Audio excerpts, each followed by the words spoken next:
hello again. It is the 20th of April 2025, Easter Day, and Simon is back. Hello. Back once again. Yes. And what have you got to tell us today?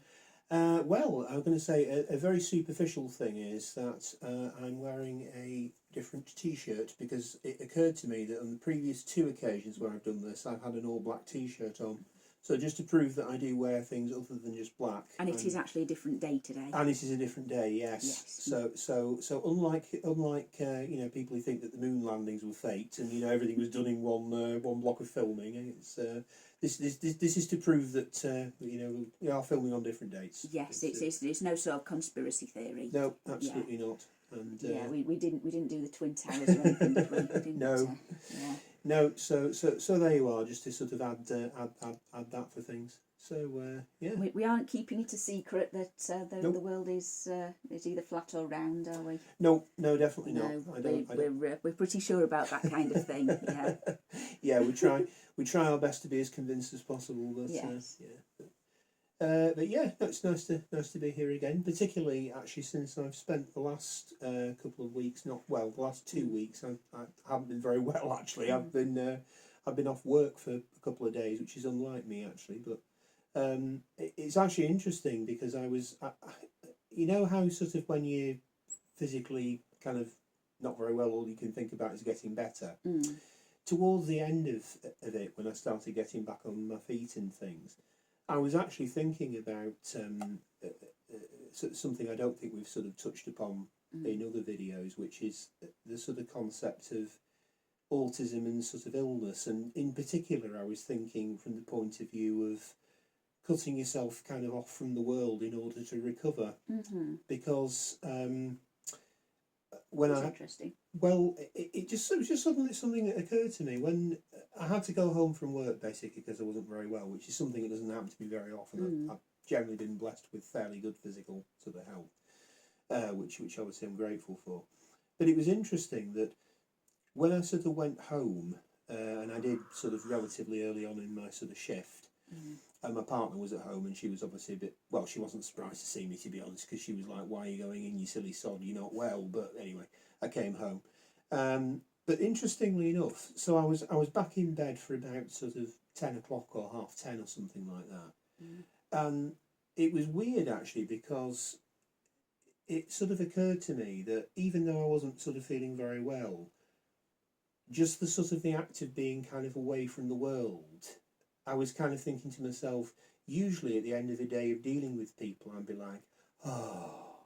But now, it's like several hours earlier, and I'm kind of going, oh. And that kind of feels kind of strange, but not necessarily unwelcome. Yeah. It was just something that occurred to me.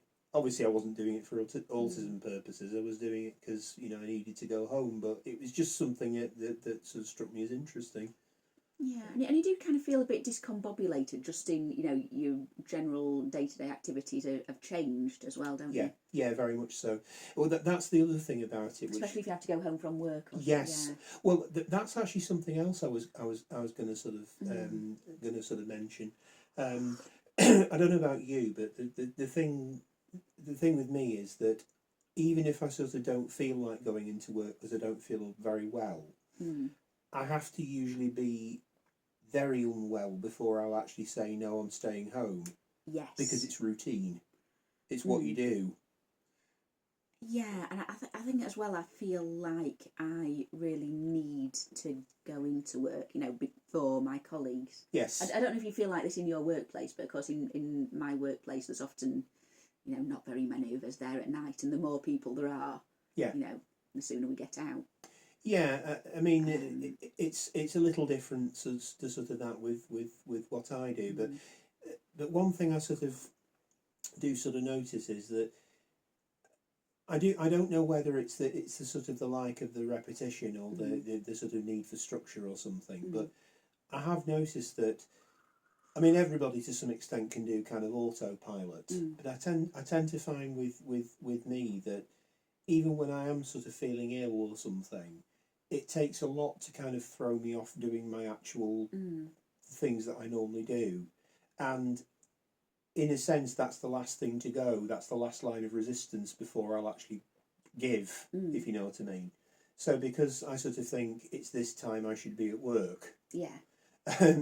That's kind of, it's not like the Bible or something. You've already organised it. You've already organised it. You've got it in your head, you'll be at work at this time. At this time. Arranged everything in your day around being at work at this time. Exactly, exactly. And suddenly it's not there anymore. Yeah, and suddenly it's not there. Yeah. So it's sort of strange. I mean, I've no idea whether, there's sort of been ever been any sort of research on this from the point of view of people with autism having sort of work routines disrupted, and particularly by things like illness and things, like if you're off work because you've caught a bug or something, or if you're off work for longer periods because maybe you've had like issues to do with mental health or something like that. But it would just be interesting to just to sort of see it from other people's sort of point of view, whether they've had sort of similar sort of experiences. The very fact that you're normally somewhere and now you're not, like the effect that sort of has upon your sort of psyche, because it would affect anybody really, but particularly for those of us who really have need routine, and perhaps sometimes you don't always realise, how much you kind of rely upon it to sort of shape your life until it's disrupted. Yeah. And how much are the feelings of, I'm letting my colleagues down? Yes. Or, I'm malingering things. How much is that actually what you are feeling, what you feel you should be feeling, when really it's more that you're feeling bad about, your plans being sort of thrown out. Yeah, it was just something that sort of occurred to me because it's interesting. It's not something I've thought of before. Nor me. It's a relatively recent thing I've been thinking about, just because I think, I don't know whether you're the same, but the thing I've noticed with me is that I think a lot of us who are sort of on the spectrum, we live on our own heads. And our thoughts are very constant. We're constantly churning ideas and thinking about things and this, that, and the other. And then if you get into a position where you get a bug or something and it completely wipes the floor with you, all you can really think about is getting better. So in a funny sort of sense, the sort of internal chatter kind of sort of abates a little bit, I guess. It's curious. It's certainly disrupted and changed. Well, my partner actually said to me recently that she could tell I was getting better because she didn't use the word info dumping, but she actually said, you're starting telling me things again. And she said for about 10 days or so, all you were doing was lying there and going, and suddenly I was, kind of telling her facts and things, which, is proof positive that I'm, back to my old self. But yeah, it was just interesting. As I say, I've no idea whether anyone's ever done any research on this, but it'd be interesting to know.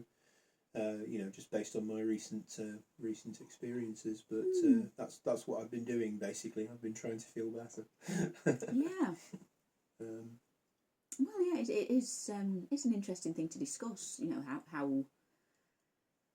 How illness affects us as well. Because I wonder if we feel differently to how a neurotypical would feel in that situation. With the issues about interoception or physical sensitivity and things. Do we feel differently when we have the same symptoms?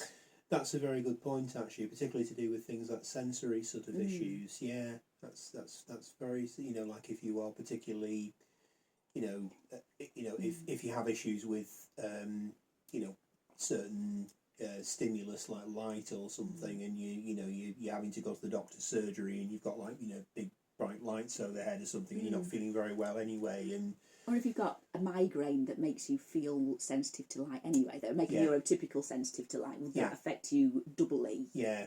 So it's sort of really incapacitating. Yeah. Or if you're used to just going around being very sensitive to light, would it not bother you so much? Yeah, maybe so. Could work either way. Maybe so. We sort of had to. We had a period where we had to basically go and go shopping basically for a couple of items, and I managed to basically. So I was feeling a bit better by this point, but we basically ended up in a supermarket for a short period of time. And it was weird because I'm not overly. I can cope with supermarkets. I mean, they're not my favourite things, but I can cope with them. But Yeah, indeed. But what was interesting about it though was that I actually found when I was there that the lights were annoying me more, and the background noises were annoying me more.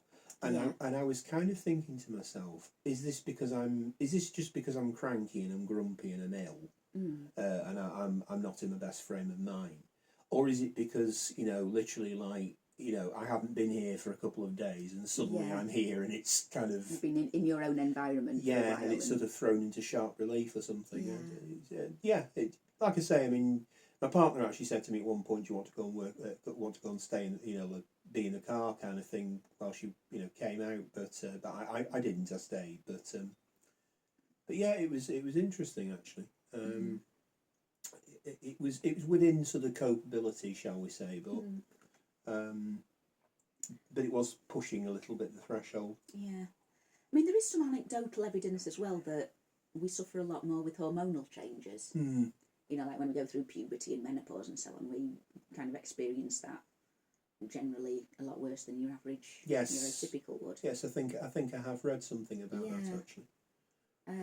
Again, is it an autistic trait that you react strongly to, hormones and things, or is it because we're thrown out, we're stressed because we can feel these things happening to us that we don't, this new situation that we don't really know how to prepare ourselves for? Is it just that we are more sensitive to things because of a different the way the nervous system works or something?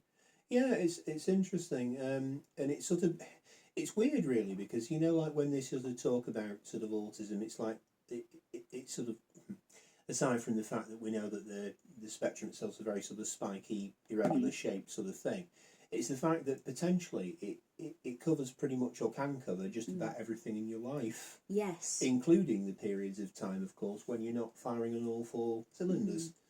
So to speak. I mean, we sort of tend to think about, what's a typical kind of day like for you. But if you're in a period where you're struggling anyway because of, you're not feeling at your physical best, then, it kind of makes other things that that you might struggle with, averagely, shall we say, averagely struggling, means that you might struggle all the more. Particularly, if you're having to sort of go outside and, get sick notes, or, buy some Lucozade or something, or whatever. It's just one of those things that occurred to me, given recent things. But I'm glad to say I'm feeling a little bit better, a lot better actually. Yes, well, that's the main thing. Yeah, it's nice when it goes away, isn't it? I think you very much do go through a feeling with it, don't you, where you're still a little bit under the weather, but you're not contagious anymore, and you also kind of feel that you're making progress within yourself, which is good. Although it's interesting because I actually went to the doctor about something unrelated the other day with my partner, and when we were having, my doctor's great, he's known me years, and when we were having a conversation about how are you, how's work going, sort of thing, I was there for my partner more than for me, but I actually did one of my standard jokes. I said something down the lines of, you do realise, don't you, that I only venture into the outside world because A, I need money, B, I like some of the people in it, although not many, and C, Lego costs money. And he, bless him, he fell about laughing, and he went, "I love you, Simon, you always make me laugh."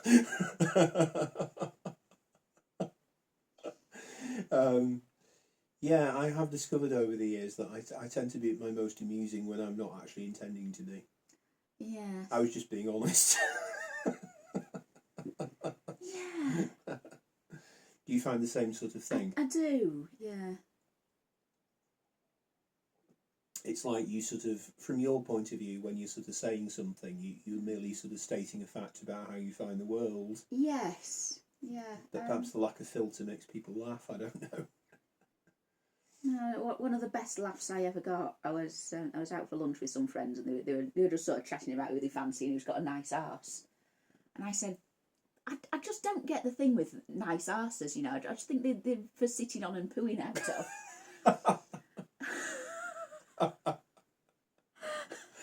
not that good, really. What else are you going to do with one? Yeah, absolutely. And they just laughed. All three of them just sort of laughed for several minutes solid. And oh my word, I've still got it. I've still got the magic. Still got the magic. Yeah. Yeah. Well, we're having a brief conversation before, weren't we, about sort of comedians and things. But I mean, they do say, don't they, that sort of stand-up comedy is autistic people are very sort of heavily represented within the ranks of stand-up comedy. Really? It's whether they realise it or not, because that people sort of say, don't they, that the ability to kind of monologue for long periods of time, about things that you're interested in, particularly sort of people like we mentioned before Stuart Lee, but somebody like him who does quite long routines, which are sort of based upon his observations rather than rapid fire gags or something. You can see how that might lend itself quite well to autism, particularly if you've got quite a. And pointing out like the inconsistencies and absurdities in sort of everyday manners. Absolutely so, yeah. And where things really don't kind of add up or make sense or something, because the rules that you're being expected to follow just sort of totally kind of seem to sort of change. I don't know whether I ever mentioned this, but we had this thing at a workplace I was in some years ago, where I think it was the World Cup or something, and basically England was sort of playing on this particular day. So the idea was that we would basically televise it and watch it. And I basically thought that this was an absolutely marvellous opportunity to basically observe my, fellow workmates or something, because some of them were obviously interested in sport. And I was actually going to make notes basically on a pad, basically about things that they said and all the rest of it. And then I could kind of, make it into like a written piece or something. And one of my colleagues, one of my friends, when she heard about this, was like, "No, you mustn't do that. No, it'll be very rude and very weird and all this kind of thing." And I am very rude and very weird. I know. What do you want? I know, but my instinctive thought was, "Oh, but it's a great research opportunity. I might never get this opportunity again. Why are you stopping me from doing this?" But I didn't in the end. I listened to her because I thought, okay, she's got my best interests at heart. But I was very disappointed. I thought, it was almost like in sociology, like a participant observation study or something. Like joining the tribe or something and seeing how they react. But there you are. Yeah, I sometimes do kind of a bit of covert surveillance in my line of work, make the day pass by. Yeah. And I start thinking. What am I going to look at today? I'll start looking at what's in fashion, what's everybody wearing, or so on, and I generally come to some conclusions. I sort of notice the things going in and out, and like it used to be the thing that most men over about 50 years old wore polo shirts, Yes, blue or beige with little diamonds on the pockets. Yes, yeah. None of them anymore. They've all gone. They've all disappeared. Yeah. That's interesting. It is. Yeah, no, you don't think of old men as people who are into fashion, do you? No, not really. But they no longer wear the polo shirts with the little diamonds on. That's interesting. No, I wasn't aware of that, because I do remember that being a thing. Yeah. Yeah, I do remember that being a thing. Yeah. Last time I was looking at fashion amongst my customers, they were really big in the old man community, but they're gone. They're none at all last time. I don't know about you. Well, I'm going to say I'm only a few years older than you, but you and I are probably just about of the generation to remember older guys wearing hats. Yeah. Because they still did, didn't they? My granddad never left the house without a flat cap on. Yeah. Like older guys would either wear flat caps or sometimes they might wear those trilby type of things, but. Yeah, it's because nowadays, okay, you do still get old guys wearing flat caps, but it's not as much of a constant thing, is it? Yeah. There was a bit of a fashion about 10, 15 years ago for young lads to wear flat caps. Those Kangol things or whatever they were, yeah. It's interesting what you're saying about the fashion thing, sort of, because I think these things don't sort of tend to sort of come to us kind of readily, you know, for one reason or another. It's interesting actually how kind of behind the times you can kind of get without realising it. For example, this isn't to do with fashion, but I was having a conversation with a friend the other day who was saying that she'd gone to buy some cigarettes. Basically, she usually does roll-ups, but she'd gone to buy some cigarettes, and I went, "Oh, did you get a 10 or a 20?" And she went, "They don't do packets of 10 anymore in this particular type of cigarette." And I had no idea, and of course I haven't, because you know. I couldn't guess how much a pack of cigarettes costs anymore. Oh, a lot of money, I think. I think very expensive. I mean, years and years and years ago, I had a very brief period after university where I briefly worked at Asda, and I used to sell them basically. But I mean, obviously, like anybody can kind of not know how much they are or something. But it just struck me as something quite amusing. Like this, in a sense, is my entire sort of approach to sort of socialising, in the sense that I'll reach back to some long forgotten bit of information and go, "Oh, this was relevant here." And then the person goes, "No, that's not relevant anymore," and it kind of just dies a death, you know. I mean, you know, I didn't think this at the time, but it's almost amusing in a way how kind of my sort of lack of knowledge of the sort of state of cigarettes almost mirrors my kind of lack of knowledge of other things, really. There's something I noticed about little girls wearing pink as well. Yeah. Right. Girls from being tiny babies to being maybe sort of 7 or 8 years old. Yeah. It's very unusual for them to be wearing nothing pink. Yeah. They've always got either a pink jacket or pink trousers, pink trainers, something pink. When they get to the kind of age that they're probably choosing their own clothes, the pink vanishes. Yes. Yeah, that's interesting actually. Yeah, I did have a conversation with another friend probably about 12, 18 months ago, and she was actually coming up with the view that she was saying that sort of gendered clothing in that sort of sense, you know, like pink for girls, which of course a lot of people will know wasn't always the case, but that's something else. It is currently. Blue versus pink. But she was sort of saying that she actually thinks that it's actually worse now than it was, say, 20 years ago or 30 years ago or something like that, which kind of makes you sort of think, doesn't it? But I know what you mean about the sort of the kind of pink thing. It does seem to be quite aggressively pushed, doesn't it? Yeah. I mean, recently, you know, in the last 5 or 10 years, you notice a lot more kind of turquoise and lilac and lemon in girls' clothes. Yeah. Which I think is quite nice. It's a development. But again, the pink is still the big colour. Yeah. It's sort of if you sort of think of it in sort of box terms, it's very much kind of like you will go in this box whether you like. Within my reach. Yeah. My girl's little poppet necklace. Aww. As you can see, it is turquoise, lilac, and pink, but mostly pink. That's a very nice necklace. It is, yeah. My mum gave it to her. Oh, bless.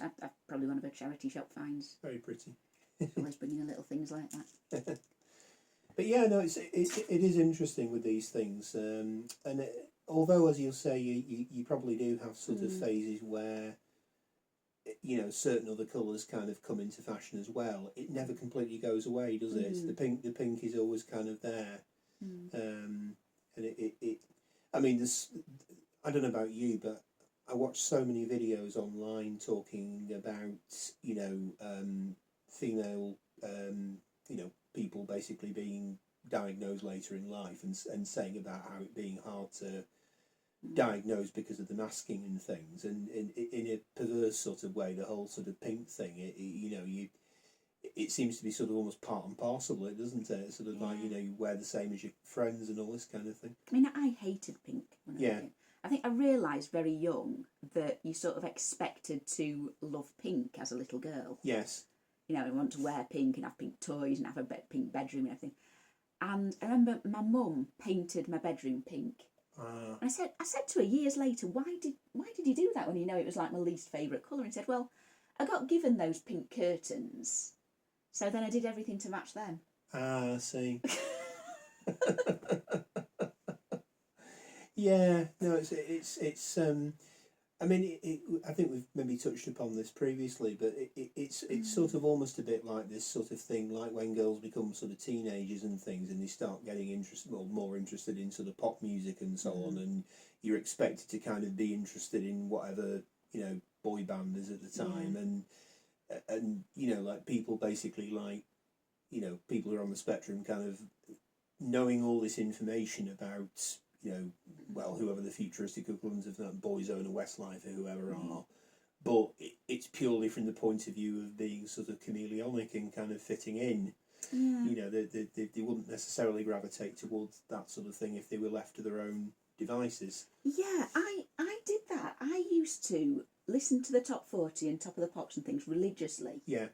As research. Yes, research. Because I wanted, when I went to school and all the other kids were talking about these, you know, their favourite stars and singles and whatever, I didn't want to be the one who didn't know what these things were. Yeah. I was fed up with that. I was fed up with them picking on me because I didn't know, you know, the names of everyone in Bewitched and stuff. Yeah. So I did that as research. I mean, it's sort of back to me with the sort of World Cup thing with the pad, isn't it? Yeah. Yeah, it's almost like... What is everybody else doing that, you know, it's sort I of, ought to know to be able to keep my head down? Yeah, it's interesting actually, because like in a sort of sense, it kind of makes... It sort of makes you almost into an observer of life rather than a full participant, doesn't it? Because full participation is kind of hard to kind of assess, like, what do you need to do? Yeah. But if you can kind of get like a superficial level of sort of knowledge about something, then it's... I mean, obviously I didn't have the same experiences in terms of that, but it's the sort of thing I can imagine a lot of people kind of doing. You know, people literally knowing everything there is to know about, you know, the members of a group, for example, you know, like including star signs and favourite colours and all this kind of thing. But they don't actually like the music all that much. Yeah. Or there might be music that they prefer, you know, because literally it's all sort of part and parcel of a research attempt to try to, you know, emulate the peers, basically. Well, you were asking me a while ago about, you know, how do you get spins on, you know, musicians when you have musical anhedonia? Yes. You know, and it's not really the music itself that I'm listening to that I'm enjoying. It's more the personalities of the band and the subject matter of the lyrics, and you know, the times that they were singing about. Yeah, the sort of broader context. What they were influenced by and influencing, and, you know, the sort of historic context, you know. Yeah, I mean, I can... There's a lot more to it than just music.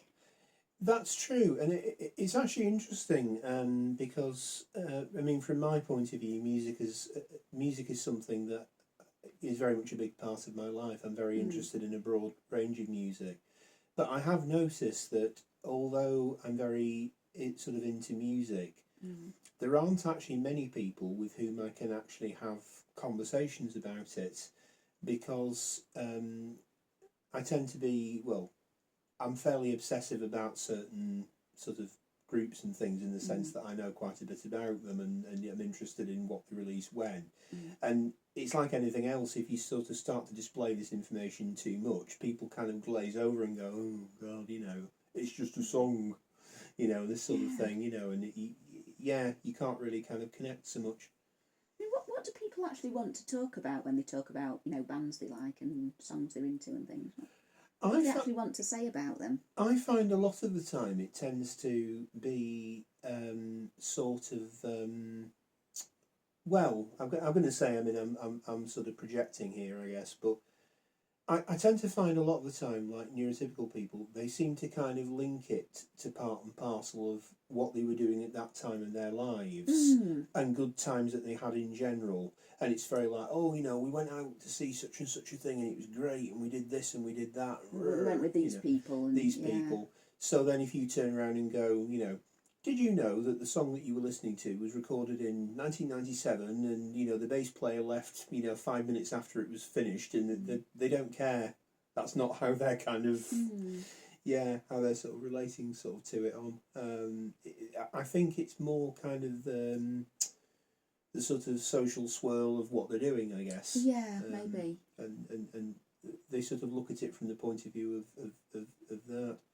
Do you think they like songs that they can relate to personally, that sort of talk about their feelings and things? Like if there's a breakup song in the chart when they're having a breakup, that song sort of speaks to them somehow or whatever. Yes, I'm sure they do. And I think in that sort of sense, I mean, I'm trying to think of an example. Beyond simply kind of parroting my sort of my sort of musical prejudices or whatever. But I've often sort of found that stuff that sort of tends to be, broadly appreciated by sort of lots of people, it tends to have very sort of like open universalistic kind of themes. Like if you write songs about my girlfriend and I have split up and I'm really depressed, or like or I met the person of my dreams and I'm really happy or something. That seems to kind of like chime with lots of people, especially if it's got a very clear kind of like chorus verse chorus kind of sort of structure. Yeah, a bit of a funky beat to it. Funky beat or something. Yeah. Or it's just anthemic. It just sort of sounds good and all that. And whilst I'm not immune to the sort of pleasures of that, I think one of the things that I often sort of find is that if I find that they've done something interesting with the way that it's actually played or the way it's recorded or something, or they put an unusual chord sequence in or something, or like a reference to something comes up in the lyrics which is quite amusing, that tends to chime with me, but I don't think it would necessarily be everyone's cup of tea, if you know what I mean. Yeah. I mean, I do tend to like music where there's something a bit unusual about it. Yeah, same. So something that I haven't heard 100 times before. Yeah. If there's a radio on and it's playing some pop music and it's just a love song and another love song and another love song, it soon becomes very, very boring. I'm going to say I think... But when a song comes on that it's about something different. Yeah, something a bit more unusual. Yeah, there's a bit of a story to it. It's a... Well, even if it's a love song about a sort of complicated relationship or something, it's something that I actually want to sort of listen to and think, oh yeah, that's interesting. That's obviously someone's put some thought into these words and trying to express something that hasn't been said before. Yeah, rather than just simply sort of going through the motions and producing stuff that's like a carbon copy of more formulaic of other things. Yeah, baby, ooh ooh. Yeah, that sort of thing. Yeah. I remember I remember one time I go through sort of periods where I sort of listen to lots of different... Well, I listen to something quite intensely, like certain styles of music or things, albums by certain people or whatever. And there's been a few occasions actually where I've listened to stuff that's like modernist classical kind of stuff, which I haven't always been able to get into, but I like classical as well as rock and jazz. But some of the stuff that I've kind of heard, even if it's something that doesn't sort of chime with me, it's not sort of something that that I'd want to listen to all the time. The fact that they've actually gone to the effort of actually making something which is unusual, which is different, even if it's dissonant or hard to listen to, I actually dig that a lot more than somebody just writing, say, a standard pop song or something that is on the radio, even though the standard pop song would probably be infinitely more popular than this thing. The trouble is, if you say things like this, people think you're some sort of like intellectual snob or something. Yeah. But well, there's that quote by John Lennon. Someone asked, an interviewer asked him, "Well, you're not the best musician in the world, are you?" And he said, "Well, I'm adequate." Yeah.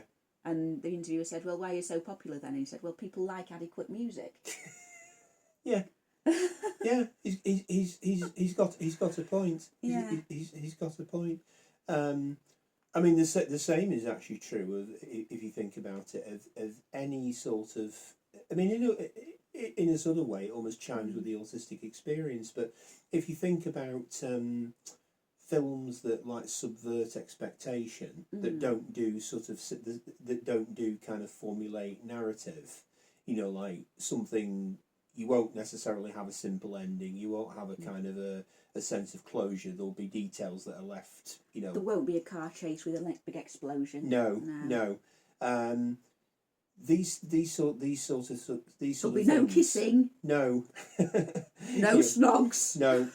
The monster won't be necessarily defeated at the end. Yeah. But if you think about it, like, and although I think people are kind of a little bit more open to sort of open-ended things now, I think we are kind of weaned on a diet of sort of things being boxed off in a way, and I do wonder actually sometimes whether maybe on some level I'm not saying that necessarily autistic people are kind of more open to sort of, you know, fuzzy logic or whatever, but maybe there's an element to it where we kind of almost can relate to our own experiences a little bit via this We sort feel of that art. it reflects real life. Yes, yeah, maybe so. I remember years and years ago watching a film that was done in the 80s, I think, with my then girlfriend, called The Hitcher. It's got Rutger Hauer in it, and it's literally about this crazy dude who basically like hitchhikes a ride with a young lad driving across America, and then basically stalks him for the remainder of the film. And in the end, obviously, he gets defeated and everything, but you never find out the guy's backstory. So it's not like you find out that, for example, you know, he used to be in the army and he's gone crazy, or he used to be special forces or something, and that's why he has all these skills and things. You never get that. He's no police record or anything like that. And I remember my then girlfriend saying, what a load of crap, you know, why don't we find anything? I was fine with it. I remember thinking, I'm all right with that. That's really quite interesting. You know, he could be anybody. You could make it up yourself. You could make it up yourself, yeah. And I don't know. I mean, I've no idea whether my ex was on the spectrum or not. I suspect not. But it is interesting though that, you know, just from that one example, you know, like the sort of the open-ended narrative sort of thing, I felt was more true to life than something that was all kind of boxed off and neatly prepared. Again, I've no idea if that's an autistic thing or not. It's just one of those things. But yeah, I remember thinking, whatever explanation you kind of came up for the film, it wouldn't feel very good, really. In a way, it's better you having your own imagination as to where he comes from or whatever. I mean, maybe there isn't supposed to be an answer to it. Maybe it's supposed to just sit and think about it. Yeah. And that's another thing, actually, ruminating on sort of stimulus, you know, like I'm all for that, definitely. You know, like I can spend, after I've seen something, I can spend weeks afterwards, you know, driving to work thinking, so when they did this, I wonder if this meant this, or did it mean this, or when they said this, did they mean something else, or... That's why I write fanfic. Yes, yeah. And fanfic, what we said before, haven't we, is the perfect thing for autistic people, because, you know, like, you already know the characters, and what you're essentially doing is you're sort of taking something that you enjoy watching, and breathing life into it in situations that you've made. Expanding the world. Expanding the world, but in a way that, like, you've made the scenarios. Yes. So you're not having to sort of cope with somebody else kind of doing something that you think, oh, that's a load of rubbish, they wouldn't do that. I think fanfic at its best is when, you know, there's just an optimum level of imagination. Yeah. If you put in lots of references to the original source and a bit of something of yourself as well. Yes. I think when they start adding loads of extra characters and things, and putting them, you know, in space or whatever, then it loses something. Yeah. You basically have to be faithful to the material to a degree, but also, as you say, have your own sort of imprint on it. Yeah, because I mean, if you're just rewriting episodes with a few tweaks here and there, you just think, why did he bother? Yeah, it's reinventing the wheel, isn't it? But yeah, there needs to be, you know, it needs to be set in, you know, obvious the world, the characters, you know, they need to be recognisable. They need to be well written, so you know that that's who it's supposed to be. yeah, that there needs to be something extra. Yeah, something to sort of put your stamp on it. I must admit, from something to make you think. what What if this happened? Well, it's interesting you mentioned that, actually, because I remember thinking, it's interesting when you get these sort of almost kind of mash-up kind of things where you'll have characters from one show meeting characters from another show, and it's very kind of gratifying from a sort of fan point of view, because you're obviously bringing together two lots of things that you enjoy, and maybe two spins kind of thing, and sort of seeing how they work. One of the most gloriously nerdy ones I ever came across, and on the highly unlikely event that anybody, the person who wrote this, ever watches this video, well done, I think you're a genius. I used to be a fan back in the early 90s, of a series called Press Gang, which is basically like, it was an early vehicle that Julia Sawalha was in before Absolutely Fabulous. And it's literally about a group of teens that run like a newspaper. This is before I became a journalist myself, obviously. And it was very good. It was very character sort of driven and all the rest of it. And in the very final series, if I remember rightly, I don't know whether it was because they didn't know whether there was going to be another series, but they basically end on a sort of cliffhanger where the main character, the Julia Sawalha character, who was the editor called Linda, basically it's ambiguous as to whether or not she's died, perished in a fire, basically. So they sort of kept it open. I actually discovered years ago that somebody had actually done a fanfic, right, where Linda had survived. And the reason that Linda had survived was because she'd been picked up by the Doctor in the TARDIS, by Doctor Who. But what made it even better was that specifically the Doctor who picked her up is, if anyone's a Doctor Who fan, the sixth Doctor, Colin Baker. So he was the one who wore the big multicoloured sort of costume. And what made it glorious was the fact that you couldn't really get more 80s than that version of the Doctor. And Press Gang is quite an 80s looking series. So there was they could have gone with Tom Baker in the long scarf or Patrick Troughton or something, but I thought how wonderful that they picked Colin of all the Doctors. I just think there's something genius about it. So I've no idea whether the person who wrote it was, obsessive about both series, but there's just something wonderful about bringing both of those things together. Yeah. I mean, you do read crossovers sometimes, but you just think, why? Yeah. Why did you? Other than that the writer was a fan of both things. It doesn't seem to sort of fit. Yeah. Yeah. Like I don't write crossovers unless there is some sort of definite link between the two worlds. You can definitely see these characters meeting these characters and this happening. Did you do one with Vicar of Dibley and Father Ted? Ted, yes, and that works well, doesn't it? It does. Because it's a similar sort of a thing, isn't it? It's sort of a... I mean, there's obviously the kind of church, ecclesiastical kind of things. There's kind of a bit of a semi-romance going on between Alice and Dougal. Yeah. And then, Geraldine and Ted kind of lock horns a bit. Yes, yeah, indeed. Because they sort of play the kind of similar characters in both. It's like the straight man, straight woman, isn't it? Yes. Surrounded by eccentrics or something. Yeah. And they're both set in the mid-90s as well. Yeah. I mean, I can sort of see why that would sort of work as a sort of concept. It's something presumably that sort of grew out of your love for both. Yeah. Both things.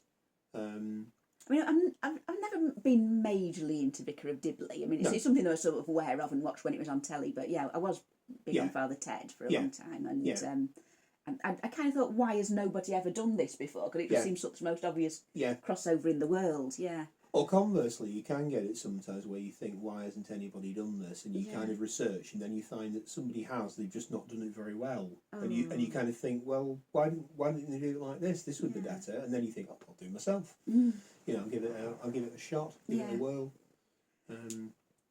I mean, regardless of whether you're autistic or not, I mean, there's nothing more worse, is there, more disappointing than sort of finding that a concept that should be full of ideas, like somebody's done it and they've done it really badly, and you think, oh, come on, it can't be this hard to do, surely. Yeah. Or something you're really looking forward to reading. And it just sort of goes down like a funny direction or something. But what we on time was? It is just coming up to 3/4 of an hour. Blimey. Yeah. Bloody hell. Are you foil arms and hog aware? Yes, I am. Yeah, you know Anna Nasheen? Yes. And Annie's taking a Sheen on a really disappointing holiday. Mm. You seen that one? Parents Yes. when you go on holiday. Yeah. And they go into a sort of really awful backwater somewhere where they only speak Gaelic and Yes. so on. Yeah. And I decided, what if Anne thinks it'll be a really nice time to a really nice holiday to visit Craggy Island? Ah. Yes. Okay. So I'm sort of part way through a foil arms and hog Father Ted crossover as well. It's like a work in progress. It is. It's been off the boil for a while because I Yeah. sort of moved on to something else. But yeah, I've got a few chapters up on AF3. Oh, that's cool. Yeah. That's something you're working on. That's at the something moment. else that I just twigged. Yeah, that sounds like the thing that needs to be done. A character from Foil Arms and Hog actually that I think would work in lots of different scenarios would be is it Dennis the Snob? Yeah.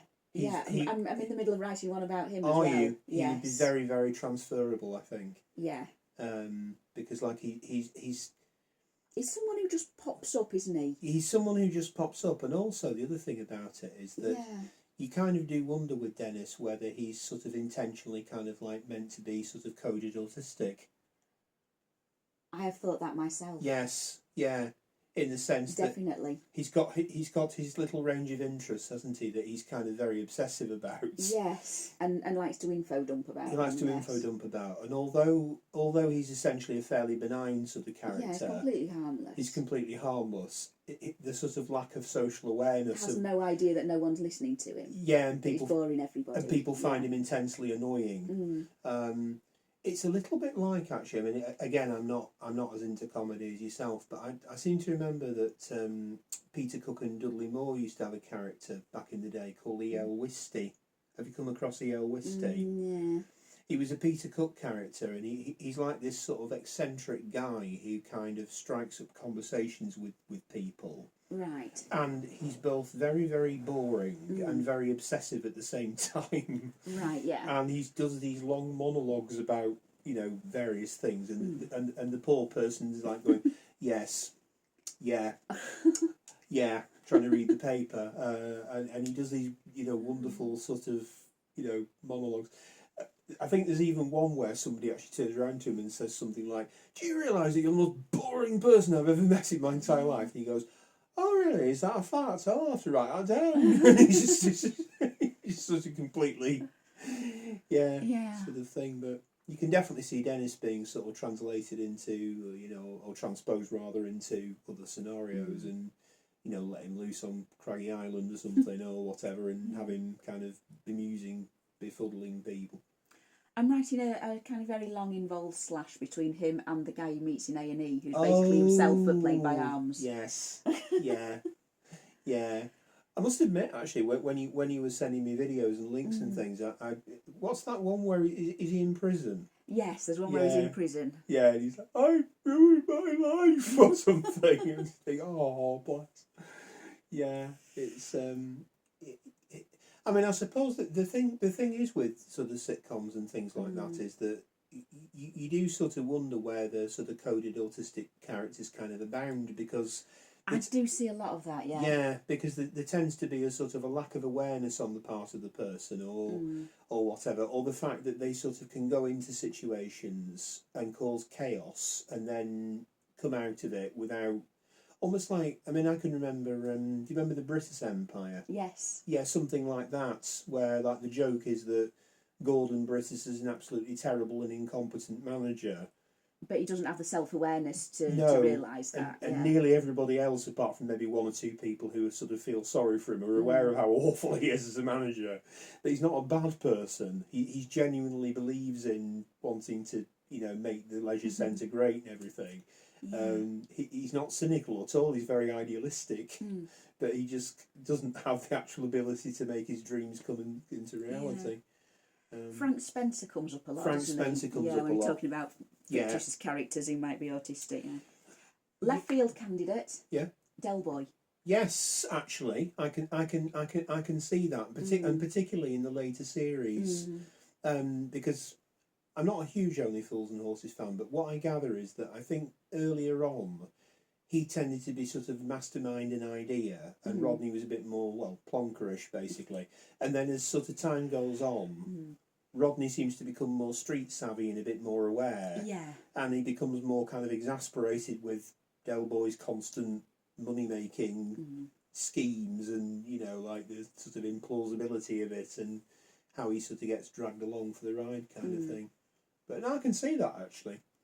I think because Del Boy's extroverted and he's very sort of talkative, but people forget that autistic people can be. Yes, there is the extroverted autistic, isn't there? Yeah, and in effect, somebody like Dennis is, isn't he? You know, I mean, he doesn't care that it's a one-sided conversation, but he likes people. You know, he wants to go and have a conversation with them. Yes. I'm not a fan of this series at all, but I have heard Alan Partridge mentioned. Yeah, maybe. Not really my thing, to be honest, but... I haven't watched the more recent ones. I watched the sort of chat show he did in the 90s. Yeah, I had a friend at university who was really into it, so most of my information comes via that. But you do sort of wonder with it, don't you? Corporal Jones? Yeah, actually. Yeah, I can sort of see that. He tends to interject in sort of, you know, inappropriate times, doesn't he? And when they're doing the line-up and, you know, they all sort of stamp their feet at one, he's always the one who's out of step at the end, isn't he? Yes. They all put their foot down at the same time and then he's sort of a second behind everybody else. Yeah, no, very, very much so. Yep. Not relating to autism, actually, but just on a minor note, it always used to amuse me in a lower low how you'd have that guy who would always go Klopp instead of Heil Hitler. He'd always go Klopp at the end. I can't remember what the character was called. He was played by Sam Kidd. I can't remember. But the sort of joke was that he was too lazy to say Heil Hitler, so instead of saying Heil Hitler, he'd go Klopp at the end because it was like the Klopp at the end of the word. Like punch card German soldier, basically, sort of idea. But yeah, I think autism does lend itself to comedy characters because, you know, we kind of exist at the extremes of personality. Yes. And you know, we often fall into kind of obsessing over things that other people don't care about. It's also interesting as well how... And the lack of self-awareness. Yeah, well, I was going to say, it's interesting actually how these things can be toned down because over time, I know the character's never officially been sort of said to be autistic, but I know a lot of people who are Coronation Street viewers talk about Roy Cropper.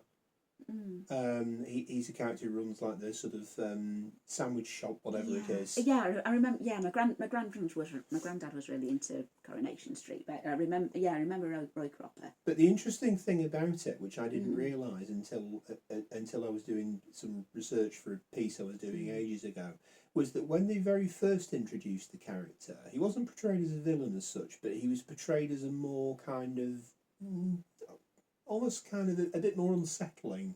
He was basically introduced as like one of the characters goes and lives in a block of flats for a while, and he's like the next door neighbour or something, and he's very odd and he's very strange, and she feels a bit unsettled around him kind of thing. And it's not until he kind of becomes a main character that he basically sort of gradually morphs into the character that we kind of know today, who's a more sort of cuddly, lovable, honourable, decent guy, basically. Yeah. You know, that sort of thing. He married the trans woman, didn't he? Yes, he did. Yeah. He did, yeah. Yeah, and that's interesting. Like they kept the awkwardness basically, but they got rid of the sort of the more negative spin on that, and sort of made it so, oh, isn't he lovable, kind of thing.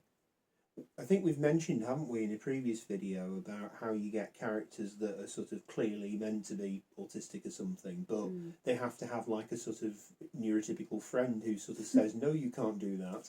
Yeah. Because they've reached the age and they've never realised it. They actually, bizarrely, I think I mentioned this previously, but they actually did a story with Dylan from Casualty, who actually got tested, but annoyingly, I don't think they actually said in the end whether he was or not. Oh. Which is annoying. So, like, there is an in-universe thing where he has been tested, apparently, but you know, nothing ever came of it. So whether it was a storyline that kind of Unless died, he's still waiting to hear back. unless he's still waiting to hear back, yes. You know, it can take a while, can't it? It can take a while. So whether there's an attempt at sort of truth in television or something. Yeah, absolutely. That was the thing I used to really annoy me about. I was never a fan of the series anyway, but like Doc Martin, for example, I mean, to my mind, he was clearly a coded autistic character. Plus, you think he's meant to be a doctor, for goodness sake. Now, I get that he's a surgeon, become GP. Yes. So, you know, okay, fine, he's not, you know, he's not a psychologist or whatever. But at the same time, you think surely he'd have a little bit more awareness of this than.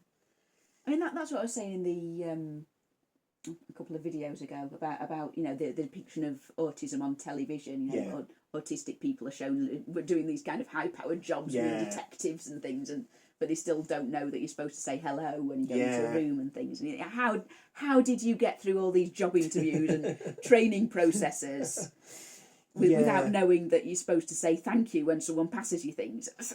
Yeah, I mean, I came across one not so long ago, actually. That's not how job interviews work. No, unfortunately not. I can't remember the name of the series, but there was a woman basically who was working for the police as like a filing person or something, and she ends up getting involved in this sort of investigation, and it's almost like turns into something like CSI or something, where she's got all these like, you know, drawings and diagrams of, you know, relationships between different people or something, and you kind of think, you know, could you be any more sort of obvious about it, really? But like you say, she's no sort of awareness of, you know, interactions or something. I don't know about you, but I tend to find that, well, I tend to find that masking ability in that sort of sense is very much determined by other factors, including things like how sort of ill, tired, hungry, whatever else you are. So sometimes I sort of tend to find that, you know, I won't sort of respond in the ways that the other person sort of wants me to do, and then afterwards I kind of think, oh bloody hell, I missed it. Should have done that, yeah. Yeah, I missed it. You know, like, it's almost like the program kind of breaks down. But in these dramas where you have someone that never does, it just seems a bit incongruous, doesn't it? You think surely they would, some of the time anyway. You know, rather than just sort of not knowing anything at all. But I don't know, maybe it makes you wonder how much research has been done, doesn't it? Are you a savant? Are you a genius? You know, can you? Have you seen The Imitation Game? I've heard about it. No. No, don't get me started on everything I hate about The Imitation Game. Yeah, it's sort of a list of things you may have heard about autism if you've only just started researching it. And sort of tacked onto a story loosely based on the life of Alan Turing. In that some of the characters have the same names as people he knew. Right. Oh dear. No, no. No. Even as a drama, it's not very dramatic. It's a drama in which nothing happens. Yeah, very sort of kind of tepid, shall we say? Yeah. Like he realises one of his colleagues is spying for the Soviets, but if he reports him, the work will be ruined, so he decides not to report him. Right. And the problem goes away. The problem just disappears. Yes. Yeah, well, that's back to the kind of the and it's just like that all the way through. You know, the something could happen, but it doesn't. Yeah, it's almost. Yeah, no, I'm not going to get started on everything I hate about The Imitation Game, honestly.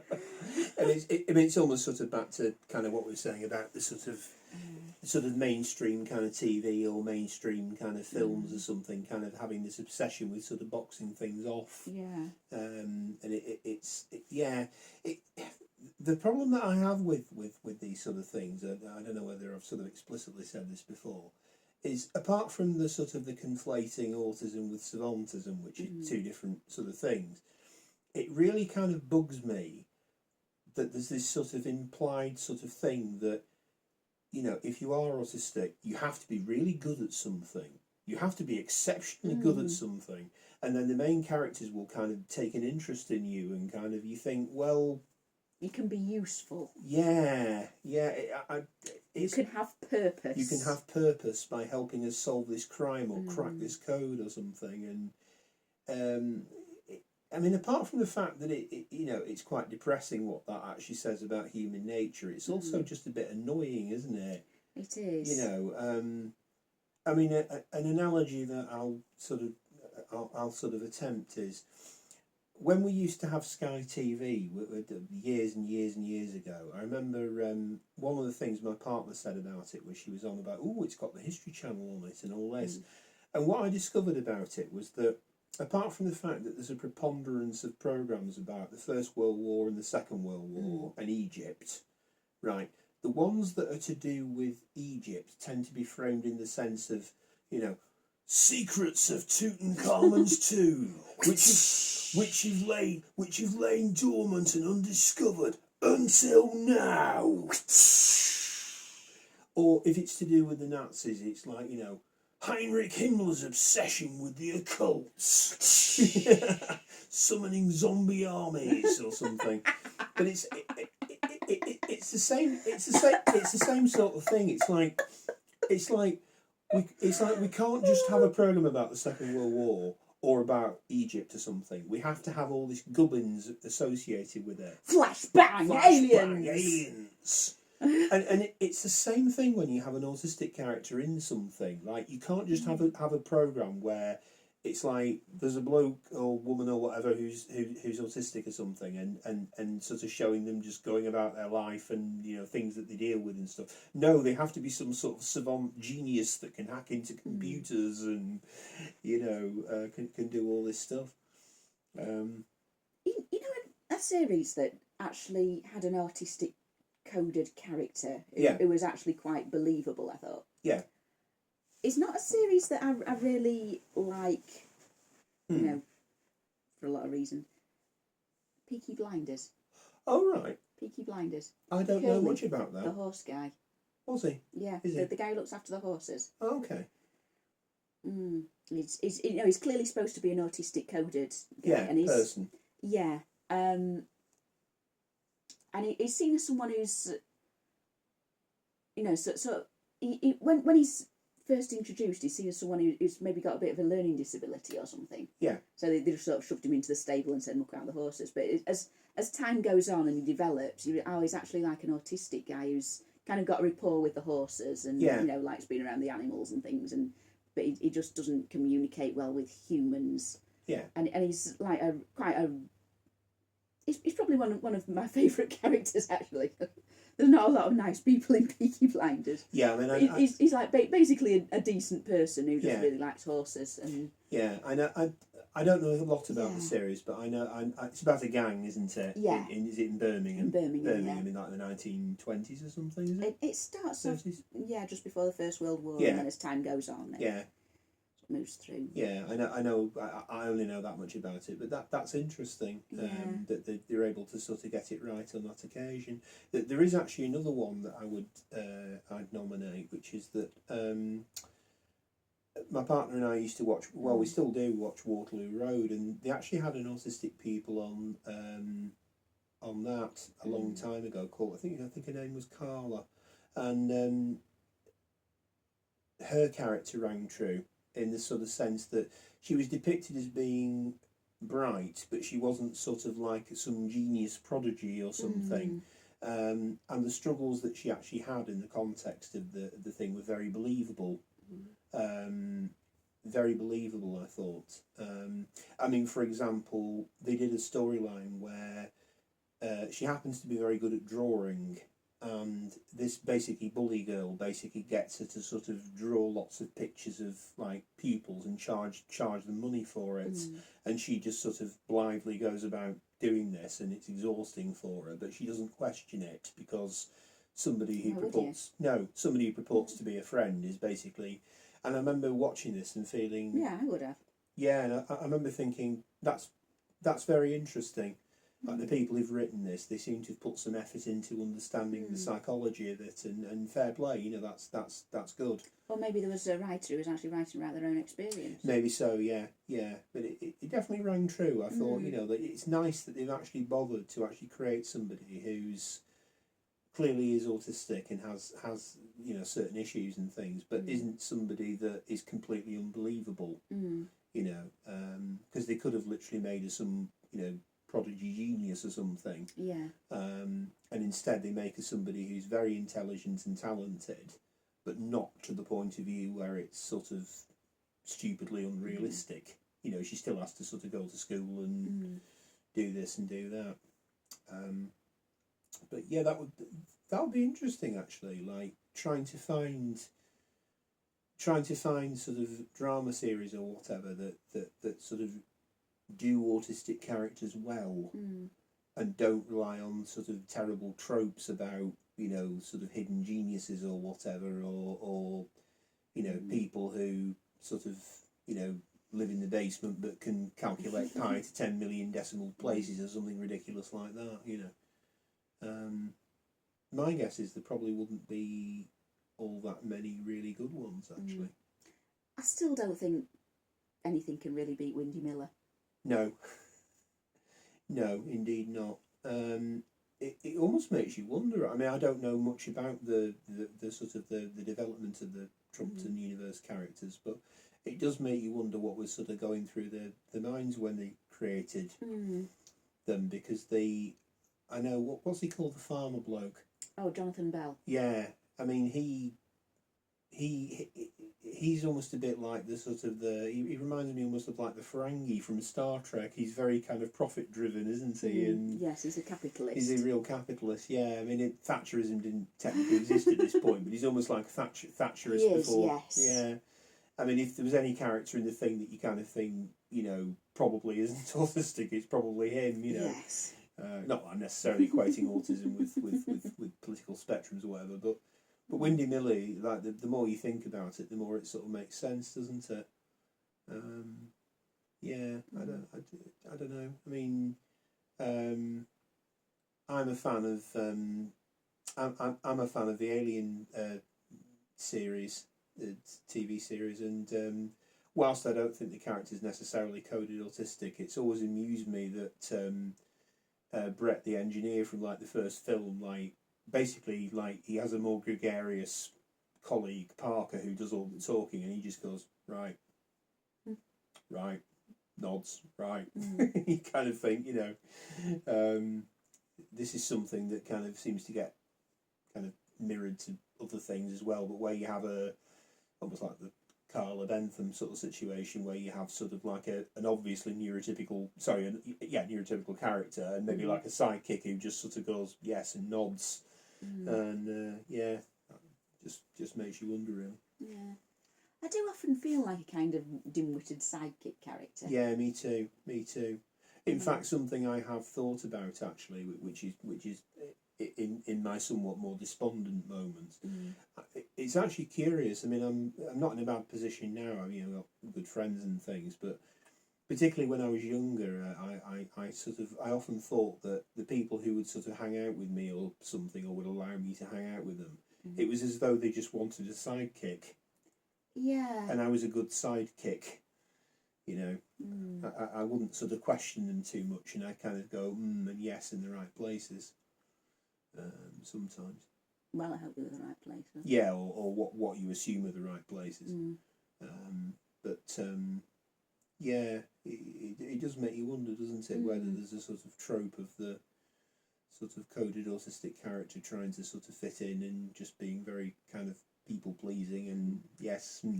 Or that writers have noticed autistic people around and thought, oh, that's an interesting character, I'll write about them. Yeah. Without actually knowing that that's... Yeah. I mean, it's weird actually, isn't it? Because they could sort of go like down the route of sort of some reclusive person that doesn't come out or anything, versus the sort of person that sort of is very willing to please because they're in a world that, you know, that they don't really understand.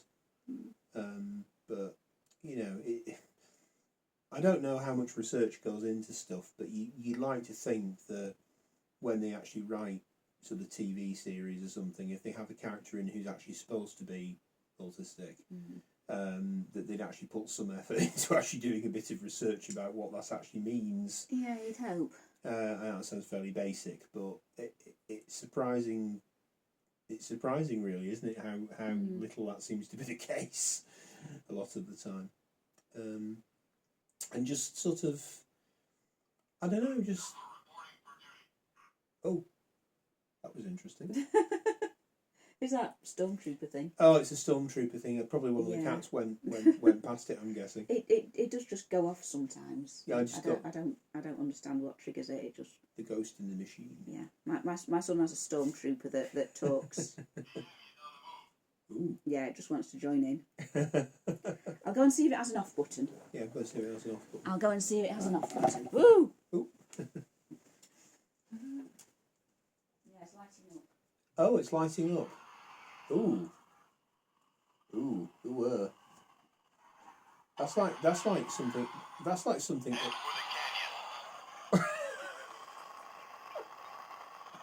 When it came in, that noise it made, it was like a demon from hell. This should be the Halloween episode. Yeah, it has got an off button. I don't know if it's got a sound sensor on it or something.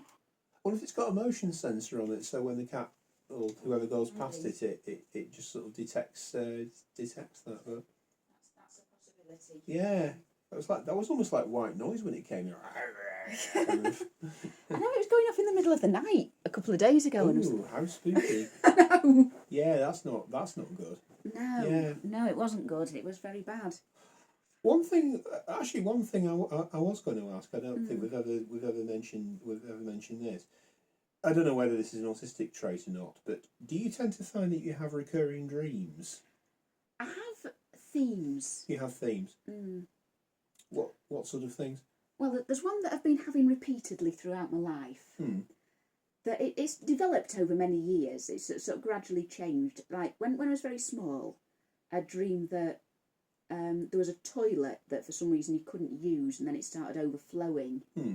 And I remember very clearly I was 4, and I moved into. My mum broke up with my dad, and we moved into this house, and the toilet was broken. It just kept leaking all the time into the bowl, and I could hear it trickling at night, and I'd go to sleep, and in my dreams this trickling noise had turned into the toilet overflowing. Right. And then it gradually developed from that, to toilets that were, sort of really huge, or they had a massive seat that stuck out, or it was sort of a funny shape and I couldn't sit on it and things. And then it gradually turned into, the toilet was disgusting, like like the toilet in Trainspotting. Yeah. The horrible one. Or I was desperate for a toilet. I was looking around in all these toilets, and they were all completely unusable in some way. And then it gradually changed into. I mean, I still have it occasionally. Every so often I think, I haven't had that dream for years, and then it comes back. And there'll just be a toilet that's got something wrong with it. Yeah. Or I really need a wee and I can't find the toilet. Or there's some sort of issue with a toilet. And again, that is something that has been happening all my life. And my auntie has the same one. That's interesting. My auntie has the same dream theme. The same dream thing. That's interesting. Yeah. And since I moved into this house, it's only happened since I moved into this house, I dreamed that I've bought a house, and I start looking around it and thinking how I'm going to decorate it and what furniture I'm going to put in which rooms and things. And then I open a door and think, oh, there's another room in here. Oh. And then I start looking around and think, oh, there's more rooms. Oh, wow, there's quite a lot of rooms. What am I going to do with all these rooms? Ooh. Almost like executive dysfunction. Maybe. Yeah, like the sort of the potential choices are sort of overwhelming. Or sometimes it's a house and like at the house I grew up in, or my grandparents' house or something. And I discover that there's another door that I've never been through that leads to a whole other wing of the house. That's interesting. Yeah, that's very interesting. Sort of it's almost like you kind of don't know the space. There's the hidden depths to it, and perhaps like the sort of the infinite sequence, like you never quite get to the bottom of it because there's always something going on. That's really interesting, actually. Yeah. One of the ones I have a lot, and I had this one again recently. I have this an awful lot. I personally really enjoyed my A-level period. I didn't enjoy university all that much, but I just happened to have a really good experience at A-level. And one of the ones that I have quite a lot is that I'm studying for my A-levels, but I'm like the age that I am now. For full disclosure, I'm in my 40s. And basically, like, I'm retaking exams and things that I've already done. But it's not because I failed them previously. It's basically to delay entry into the world. That's interesting. So basically, and in some versions of the dream, my teachers and things are fully aware that this is what I'm doing, but they're humouring me. So it's like, well, you've already sat your A-level such and such a thing, and you got an A last time, so why do you want to retake it? The best you can do is to get the same grade that you already got. You don't need it. You've already got it. But it's a deliberate thing upon my part to kind of not want to actually go into the world and do something else. And in some cases, in the dream, I've literally sat the same exams dozens of times, and they've let me do it. It's a variation on that classic dream theme of, you're sitting in an exam and you haven't revised, isn't it? Yes.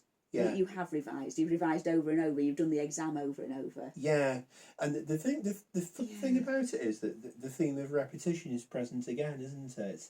But repetition in comfort. If I think about some of the things that I like to do, for example, in my waking life, I love gaming, but the games that I tend to play tend to be, I mean, I've got a rickety old PS2, so I play stuff on that. But I also have a Sega Mini, and I love playing the old games from like the 90s that I sort of remember. And it's almost like the mind sort of wants to kind of create sort of comfort, and in a perverse kind of way, like A-level was a sort of period where I sort of felt happy and safe and all the rest of it. And I suppose there was a predictability to it as well. So kind of what lies beyond that is kind of more potentially problematic because you don't know what's coming. So you get this absurd sort of situation where a 40-something-year-old bloke is literally like, resitting, well, not resitting, but taking the same exams again and again. See, I've had a similar one. And I used to have that dream that I was, going to an exam and I was late for it and I didn't know where it was and I didn't have my papers and I didn't have a pen and I didn't know what I was doing. And I was in a terrible panic. But, over the last maybe 10 years or so, it's changed. And I go into the exam room and I sit down and I think I don't need to do this. Yeah. I'm a grown-up. Yes. Yeah. Yeah. I've got a job. I'm married. I've got kids. I own my own house. Why am I still doing exams? Yeah. And so instead of panicking that I'm not going to do this exam, I write a very strongly worded letter to the management of the establishment saying, you have not prepared me for this exam. It's quite meta, that, actually, isn't it? It's quite meta. You're literally writing a letter of complaint to these characters that you've created, chastising them for having failed to prepare you for. Yeah. It's like it's like your teaching is inadequate. Yes, because I haven't received it because it's not been in the script. Yeah. I've not been prepared for any of these tests. But it makes you wonder, though, doesn't it? I've not been told about the coursework. Because there was no coursework. It does make you wonder, though, doesn't it, with the sort of the repetition thing, where this sort of theme of repetition sort of creeps up in some of the dreams. I mean, I'm sure they do for a lot of people, but whether particularly for autistic people, there are certain sort of themes and motifs that tend to predominate. I don't know. Yeah, again, it's just one of these speculating sort of things, but it is weird the number of times that you have sort of particular dreams, even as you say, like, even if in the dream itself you kind of realise that this can't really be the case. I think even in some of the ones I've had, like with the ones I've mentioned, once or twice I've had it where I've thought, hang on a minute, how come I'm still here doing this? This doesn't make any sense. Surely I wouldn't still be here, would I? What's going on? I remember one dream I had where I was being chased by a Viking. A Viking? Yeah, there was this Viking that kept running around after me, annoying me all the time. And I just thought, if I wake up, this'll stop. And I woke up. Wow. If I wake up, this'll stop. That's brilliant. That's almost like lucid dreaming, isn't it? I know. Yeah, that's almost like lucid dreaming. I can't remember if I've had similar things, but I have had ones where I've sort of questioned the logic of it within the actual dream. I've sort of thought, hang on a minute, why would such and such a thing be this? And then I usually wake up or something, as though it sort of dispels it or something. But we kind of do this in our waking lives, though, don't we? I suppose. Like if rules don't make sense to us or something, we sort of tend to question them. So it makes you wonder how our imaginations kind of do against scenarios which are unusual or different or whatever. There's one dream I had when I was quite young at the time. I was only in my early teens, maybe. And I dreamed that there'd been this massive car crash and my mum had died. Oh, God. And I went to find her body, several days later, and I found her. And I thought, what went through my head in my dream wasn't, oh God, my mum or anything like that. It was, why isn't this body decomposing? It's been there ages. And suddenly it was like a rotting corpse. Oh, yeah, you just, just sort of very matter of fact. Level of decomposition should be far more advanced. What's going on? Why is this not accurate? Yes, and then suddenly it looks a lot more acceptable. Yeah, my little dream gremlins decide. Oh right, okay, yeah. Get some maggots on this corpse. dress the set properly if it's like a film.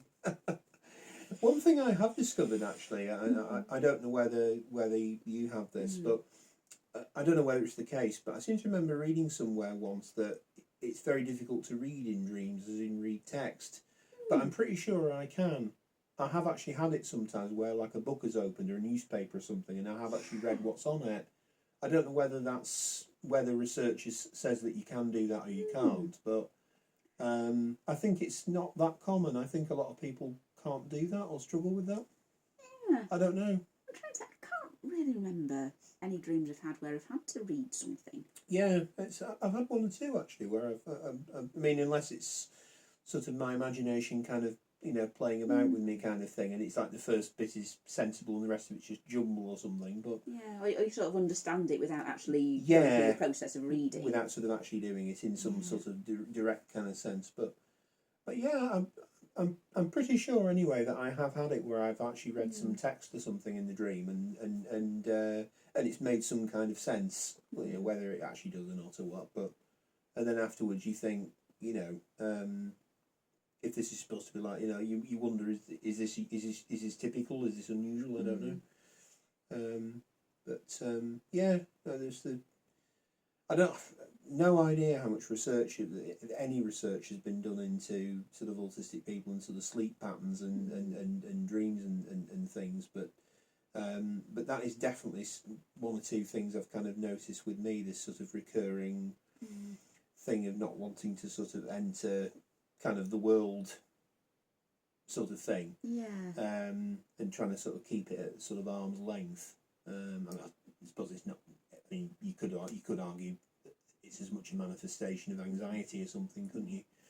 But yeah, it'd be interesting to know if other people have had similar sorts of things, whether they've taken a period in their life that they felt okay with, and they've sort of made that like something that they want to stay within and not go outside of.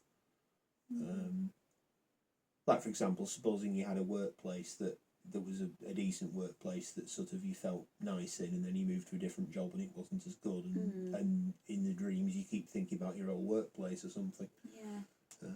I dream a lot about the house that I lived in with my mum before I moved to this one. Yeah, I must admit, I've increasingly as I've got older, I've had ones about the first house I lived in. Yeah. If I'm in a house in my dream, it's very rarely this house. It's always either the house that I lived in with my mum or my grandparents' house. Right. Yeah. And it's very rare. I mean, anywhere or a completely made up house. Yeah, and it's sort of yeah. do you sort of tend to regard those sort of places as sort of like quite familiar environments that you were happy in and so on? Well, because they represent such a long period of my life. Yeah. It represents just the complete Yeah, I see what you're saying. range of human experience for 20-something years. But nevertheless, there's a familiarity. Yeah. Yeah, I can understand that. It's, I mean, I suppose all these things really do is that they sort of take motifs, don't they, and they sort of like amplify them, make them sort of bigger.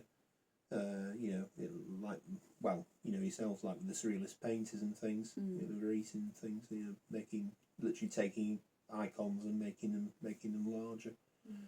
I was having this lovely dream once. I dreamed I had a really nice big cup of Earl Grey tea, and I was sitting on a beach watching the waves and everything, and thinking, oh, this is really nice. And I thought, oh, I'm going to wake up before I finish my tea.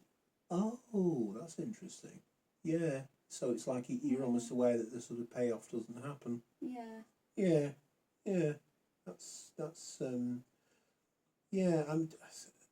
I'm pretty sure I've had similar things actually, where I've had a sort of sense that I'm enjoying doing something, but there's almost this sort of underlying thing of it's only a dream. It's only it's going to end or something, and then sure enough it does, and off you go, kind of thing. But it's weird actually, isn't it? Because how many times have you sort of been in a situation that you don't want to be in? Like, say, for example, you know, you've been co-opted into going to some do or something that you don't want to, and everybody else around you seems to be having a marvellous time, and you're sort of looking at your watch thinking, oh, God, you know, when, you know, the lights, the noise, the social interaction, having to smile at people, it sort of gets too much, and you just want to kind of scream and run away. But yeah, it's interesting, all of that. Yeah. I've been through phases in my life where I've had a recurring dream for a while. Like when I was pregnant with my son, I kept having these, you know, sort of horrible nightmares that I was having a miscarriage. Right. And then I'd wake up and it didn't necessarily make me afraid that it would happen, but, you know, while it was actually happening, it felt very real and it was really terrifying. Yeah. But obviously he was born, it was fine. My second pregnancy, I did actually miscarry. Right. And then when I was pregnant with my daughter afterwards, the dream had gone. That's interesting. I never had that dream again. I never had it again. No. That's interesting. Well, almost as though like it was some sort of, it was almost like anticipating the event, and then once the event had happened, it didn't happen again, sort of thing. I don't know. Yeah. Because, as I say, I had it when I was pregnant with my son, but not with the second pregnancy. That, you know, I did actually miscarry. Unless it was a worry that I had. Yeah, possibly. And then, you know, I don't know, because I did worry it was going to happen again. But maybe because it was less of a conscious worry when I was having my son. Yeah. And when I was having my daughter, it sort of felt like it was more of a rational worry. Yeah, possibly. It had happened before. Possibly. One of the things that well, I'm going to say I've had it once or twice actually, this one, but I do remember years ago going for sort of a job interview, and it was like, you know, miles out of where I normally am, sort of thing, and you know, like, and I remember, you know, like you have sort of stray thoughts go through your head. I remember thinking at the time, you know, I haven't actually told anybody that I'm going to be here today, kind of thing, because it was before I met my partner. And when I went in, the people interviewing me sort of went into this other room to sort of deliberate or whatever, and it felt very sort of alienating.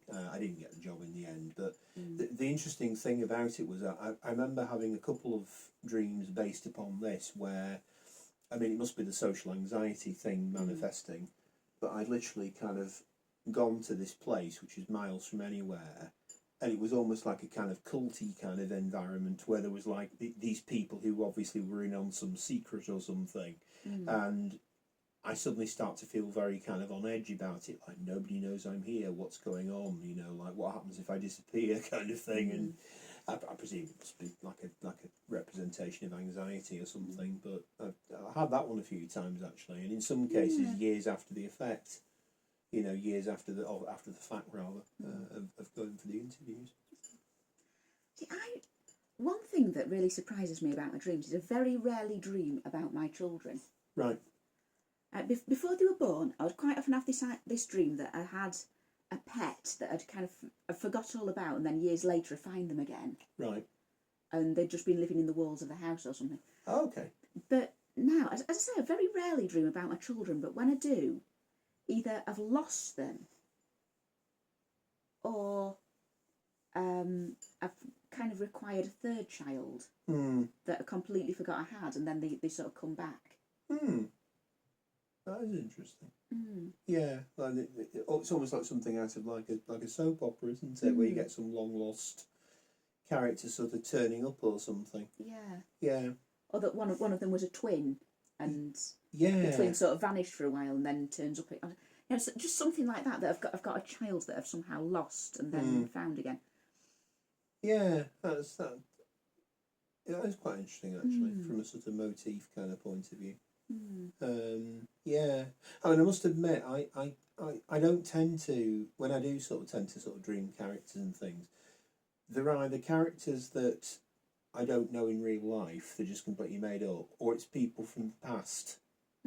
It's rare that I dream about people who are currently in my life, if you know what I mean.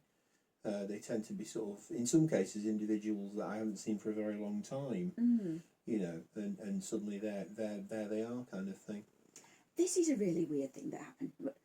My nana, she had a sister called Irene, who she died a few years before my nana died. And my nana told me once that every time she has a dream, her sister Irene is in the dream somewhere. Oh, okay. And even if she's just wandering around in the background. Yeah. Since she died, she's just always in my nana's dreams.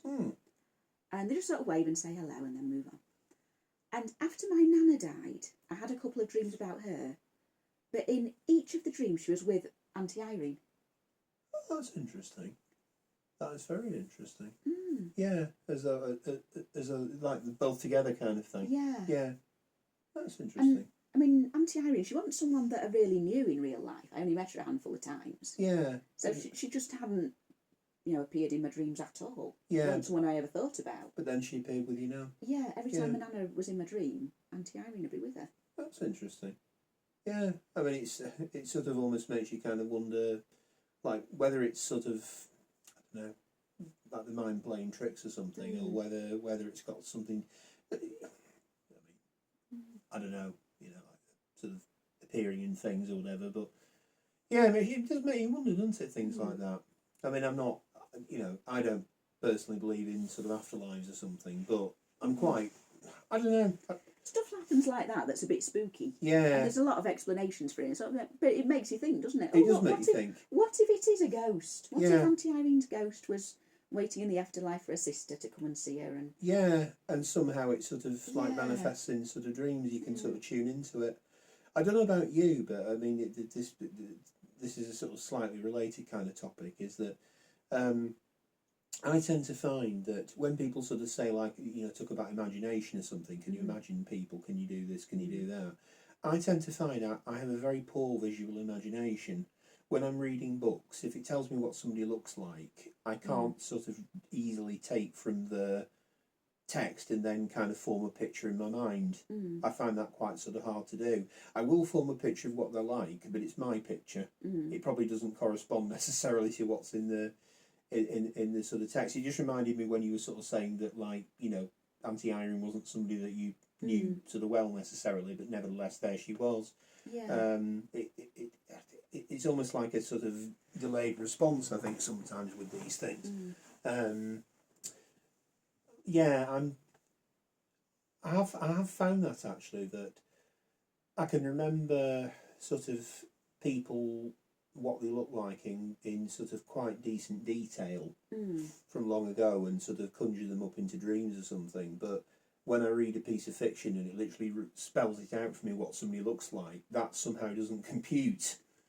It's weird, actually. I do get very clear images of characters in books. Yeah, that's something I struggle with, actually. I'm quite a poor visual imagination in that regard.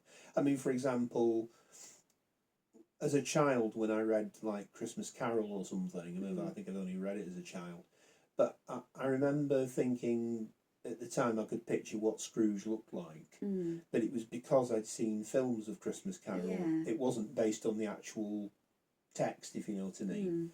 Mm. And I suppose in a funny way, like other things too, like for example, when we were doing like A level or something, and we were doing like Othello, we watched a film Othello, and basically like I think from like the mid-90s or something, and that was what I was thinking of. Mm. But if you'd just given me the actual sort of text or something, the picture of him wouldn't have come into my head. Yeah. I find it, I can imagine some background scene, but it's not very ambitious. Yeah. I can see a bit of a sketch of Yeah. of what might be going on, but I find it very difficult to imagine anything that is outside Yeah. my daily experience. Like when I was reading Harry Potter, I had an image of Hogwarts. Mm. But I was imagining like, stone built rooms and a bit of Gothic architecture and everything. But when I actually saw the films, I thought, oh, that's what it's supposed to look like. And there's this enormous hall and these magnificent rooms. Yeah. And because it the film was just so far beyond anything that I could think up myself, I actually started to feel a bit inadequate watching the Harry Potter films. Yeah, I know. Because it's such a visual spectacle. Yeah, it's It's very so rich atmospheric in details and and things. Yeah, I see what you're saying. It's weird actually with the sort of visual imagination thing, because I didn't have to do this for my assessment. I don't know whether you did or not, but like the one of the stereotypical things that they sort of do on autism assessments is that I think they do it more for kids, but they'll like give you objects or something and get you to make a story about it. Yes, we had to do that. Yeah. Yeah. I had to. Yeah. I actually had mine during the lockdown period, so it wouldn't have been possible anyway. But I've always thought that with stuff like that, I'm not actually sure what my response actually would be, but bizarre as it sounds, like if somebody gave me like a little plush toy and they gave me like a matchbox or something, I think I'd literally be like, Mr. Matchbox and Mr. Plush Toy did this and did, like, it sounds silly, but I wouldn't be like, this matchbox represents a school building and this plush toy represents the caretaker who has to clean it or something. It wouldn't. I wouldn't do that. I just would not. It's like whatever it is what it is, if you know what I mean. Yeah. See, I can make up stories and imaginative scenes by myself. Me too. Very easily. Yeah, same. Same. For my objects, I got a blanket. I got like a little back massage roller. Yeah. I got some sort of connecty cable thing. Yeah. That I think came off one of my husband's stereo systems or something. What else did I have? I had a little box and a coaster. Oh yeah. And my story was, I spread out the blanket. I said, right, this is the sea, and the little box is a boat on the sea, and the back massager is a praying mantis, because it had big eyes like a praying mantis. So and it's sailing along on the boat on the sea, and this was all sort of coming up as I was sort of trying to name each object. Okay, we're on the sea. It's a little boat on the sea, and there's a praying mantis on it, and the praying mantis is the captain of the boat, and the connected cable, that's a sea serpent, and it's coming along, and it's and the praying mantis is really scared because the sea serpent's coming, but it's jumping over the boat and it's laid an egg, and it was the coaster. Ah, okay. Yes. So that was what I did. But if my kids have got their toys out and they want me to come and play with, make up a little scene with their teddies and their figures and things, then I find it difficult. Yeah. Or if they want me to pretend to be a character in the story, yes, then I find it very difficult to get into their story, even though it's the kind of thing that I did all the time when I was that age. Yeah, I was always making up little scenes with my teddies. But yeah, I just can't connect into somebody else's story. I don't know if it's because of I've got older. I've kind of aged out of that kind of storytelling, making up. Possibly that might be an aspect to it, but it's interesting though. What you were sort of saying, I mean, obviously I didn't, because I did mine via distance. I didn't do that, But to be honest with you, what you were sort of saying about your experience of doing that, I think from the sounds of it, you fared a lot better than I would have done. Because to be honest, I think that would have probably confounded me, actually. Yeah. I mean, certainly what you were sort of saying there, it sounds a lot more imaginative than anything I would come up with. And yet, the weird thing about it is, I'm a blogger and a writer, and I come up with story ideas all the time. Yeah. I'm always coming up with story ideas. I'll be out with my partner or something, and I'll see something, and I'll think, oh, that's interesting. I wonder if, like...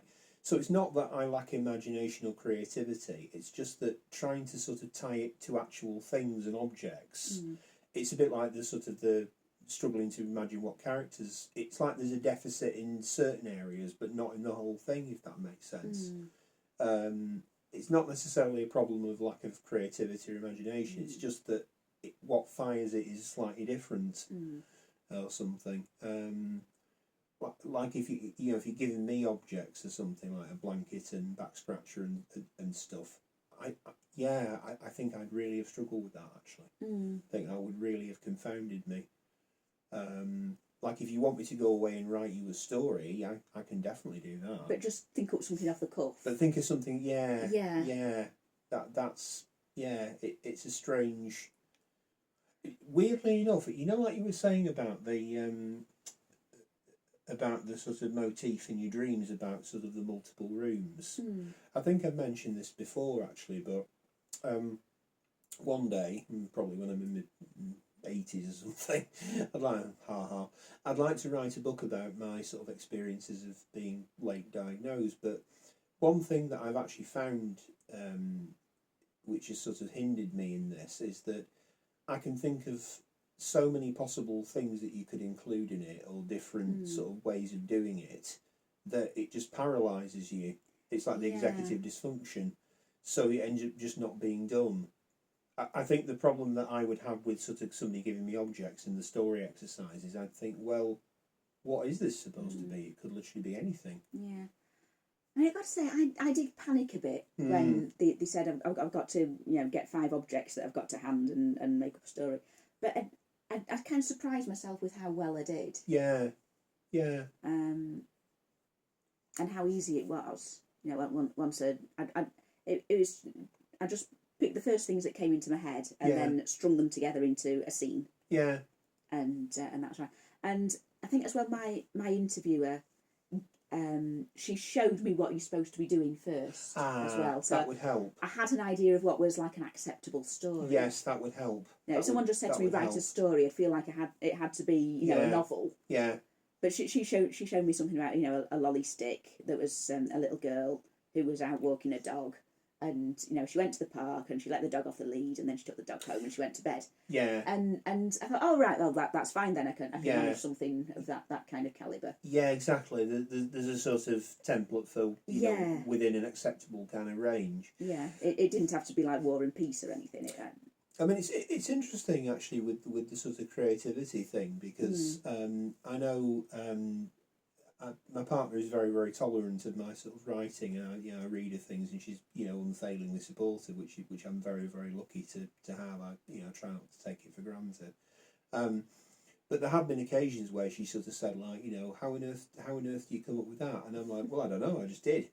They just appear in your head. They just appear in your head, yeah. You don't think, right, I want to write a story about this. Yeah.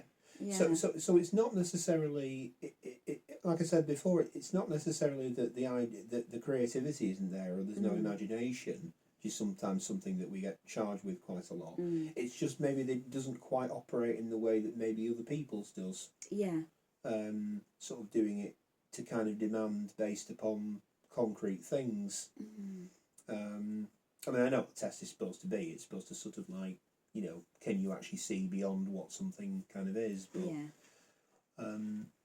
but like you say, like you can get quite strung up on something like that, can't you? Think, well, what am I supposed to say? What is an acceptable response? Yeah. What does fit in the box? Like if you were to do something completely off script, like say they gave you, like the objects you've mentioned, and you sort of, I don't know, said that the cloth or something is an all-devouring monster that eats all the other objects and then, you know, like disappears into another universe or something. I mean, would they accept that as being, you know, Yeah. I don't know. I mean, just thinking out loud, but rather than, you know, A to B to C to D to E kind of thing. You know, what sort of works and what doesn't. I'd be really interested to see how, you know, a neurotypical would approach that. Yeah, I would too, actually. Now, Yeah. I don't know that many of them would be able to think up No. a story just... No. And also, like, you surely some neurotypicals would be like holding up a ball and going, well, it's a ball, isn't it? And in the story it would be a ball. It wouldn't be like a planet or something, or an apple or whatever. It would still be what it actually is. So I don't know whether that says something about, you know, the sort of limitations of the test or whatever, but it's like the whole empathy thing, isn't it? I mean, I don't know about you, but I know that I do have empathy. I know that I do care about people, and I know that I can feel very sort of I can feel very sad when bad things happen to people, especially with somebody I care about. And sometimes it feels so sort of overwhelming that it's kind of paralysing. It's just that I don't necessarily show it in the way that other people do, if that makes sense. And you don't necessarily connect with the correct person. No. I mean, I'd often empathise with an animal more than with a human. Yes, yeah, that I mean, or I tend to find sometimes that this is sort of a very strange sort of thing, I suppose, but sometimes, like, some of the things I empathise with are quite abstract. Like, for example, if, like, say, like, you read a story about, I don't know, like a war zone or something, and like a library has been destroyed, I'll feel awful because I'll sort of think, you know, it's a library, it contains books, it contains knowledge. Think of what's been lost, and I'm actually more likely to sort of empathise with that than if I read a story about, you know, like some child that's been hit by a car or something.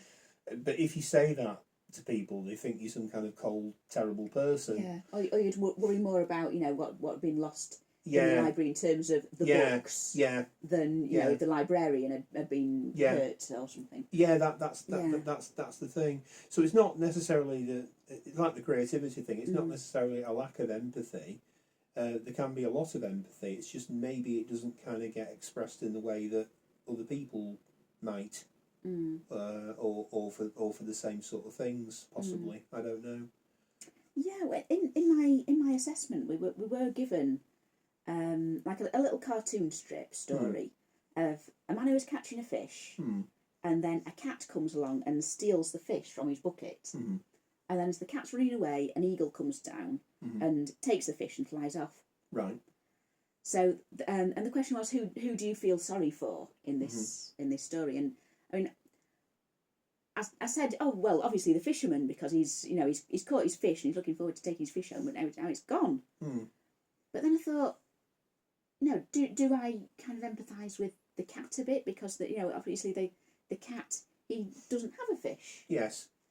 And I kind of went over it in my head afterwards, and I thought, you could argue that, you know, the fisherman has got, you know, the means to get as many fish as he wants, but the cat, you know, he's reduced to stealing. Yeah. And then what you know, why is the eagle coming down? You know, anything could have happened to any of these characters that caused them to do what they're doing. And you could say, oh, I feel for the cat, because, you know, obviously the cat had this fish that, you know, had been, you know, obviously offered up. Yeah. It had been sitting in the bucket. Maybe the cat doesn't understand the concept of ownership, being a cat. Yeah. You know, I thought, is this like a really autistic thing to sit and mull over this?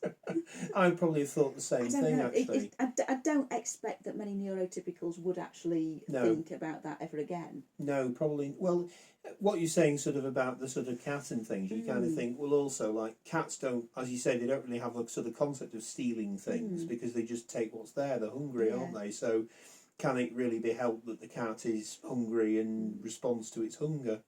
You know, does it really have much of a concept of, you know, that the fisherman has spent all this time trying to catch the fish? You know, obviously not. I mean, it was kind of an anthropomorphised cat that was walking Yeah. on two legs and Yeah. smiling as it picked up the fish Yeah. and everything. But I think, do we gather from that the cat understands that it is stealing, or Yes. is it still thinking in terms of being a cat wanting a fish? Yeah. There is a fish, I shall have the fish. It's sort of it's almost sort of back to the executive dysfunction, isn't it? Because you sort of put so much effort into trying to understand the situation that you end up sort of feeling paralysed about it. Yeah. Because you can almost see lots of possibilities at once, and they all seem kind of equally valid. And then you're questioning, what am I actually supposed to be thinking? Yeah. What is the correct What would a response? normal person think of this? What would a normal person think? Yes. What would Jesus do? What would Jesus? Make more fish. and some bread. Very topical since it was Good Friday yesterday. Yes, it was. Well, 2 days ago, sorry. Yeah. What would Jesus do? Make more fish. Forgive the cat. Forgive the cat. You are forgiven. And forgive the eagle as well for stealing from the cat. Yeah. Recruit the fisherman as a disciple. Yeah, tell the fishermen to exalt the benefits of charity by giving fish to the cats and the eagles of the world, so they don't have to steal them from people. Yeah, you feel like you almost feel like saying, like, is this some sort of morality play to do with, like, the benefits of, like, private ownership and capitalism or something? Are we supposed to be getting, like, the sort of hidden message of this about like property is theft? Is there some Marxist interpretation of this or something? I just think it's strange that my sort of split second at a glance reaction was, well, obviously the fisherman. But then when you actually ponder it a bit longer, it starts to kind of devolve. It becomes more complicated. It becomes a lot more complicated. Yeah. And I started, what was I actually supposed to be thinking? Yeah. The number of times in my life, actually, I've either thought that or on rarer occasions voiced it, where I've kind of gone, how am I supposed to feel about this? I do remember when I was doing my test that one of the things that the lady who was testing me said was that she gave me a scenario, and I can't remember what the scenario was, but I gave an answer, and I sort of half jokingly at the end of the session, because I had 3 sessions, I sort of said, how did I do on that scenario? Did I come up with the right answer? And she went, you did, but it took you quite a long time to get there. As in, you had to process it for quite a long time, I was thinking, okay, if I was more neurotypical, would I have just gone, it's that, there you go. I'm here to read, not to lead. Or the other way around. I'm here to lead, not to read. I'm here to do something. Yeah. But not the other things. Yeah. I don't know, is this a neurotypical thing? Is this how they survive in the world? Are you able to kind of magically give the correct answer with unfailing accuracy every time, and it's just based completely on some manual of whatever that you've just been given at birth? I don't know. Do they just live on vibes? Yeah, they just go, well, it's obviously that, isn't it? Well, if you don't know, it's I can't tell you. It's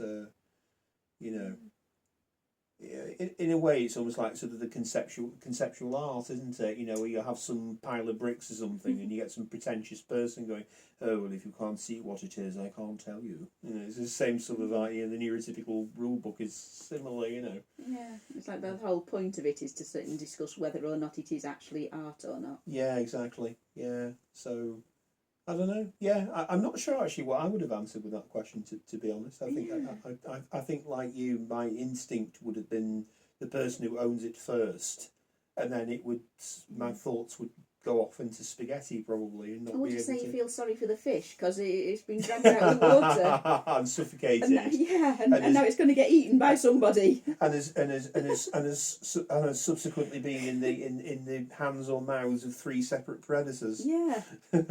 Yeah, Yeah, it's a bit tight on the fish, really, isn't it? It is. Yeah. Yeah, I think the fish is the real loser in all this. Absolutely. You know, the fish is playing a zero-sum game. You know, like it doesn't matter which of the. And our empathy for the fish is an afterthought. Yeah, absolutely. You know, maybe the fish has like little fishy wife and fishy children at home, and he's being removed, and yeah.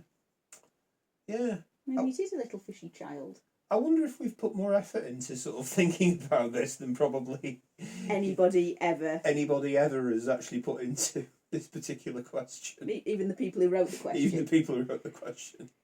Even the assessors.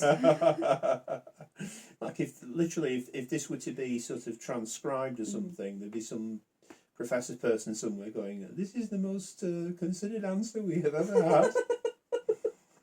Oh my God, I never thought about that poor little fish. The people who have made this response are geniuses. What if the fish had a family? What if the cure for cancer existed in the mind of the fish? What have we done? Fish had so much to live for. What have we done? We've killed the fish. It turns out like it's some pivotal moment, and we've transformed human history by killing the fish. Yeah. Yeah, the fish could have evolved into a new life form. Yeah. I wonder if save the world. Yeah, absolutely. Yeah, if it save the world from humans. Yeah, and cats. Yes, and eagles. And eagles. Yeah. There you go. Well, this is what we're up against. Yeah. Tests like this.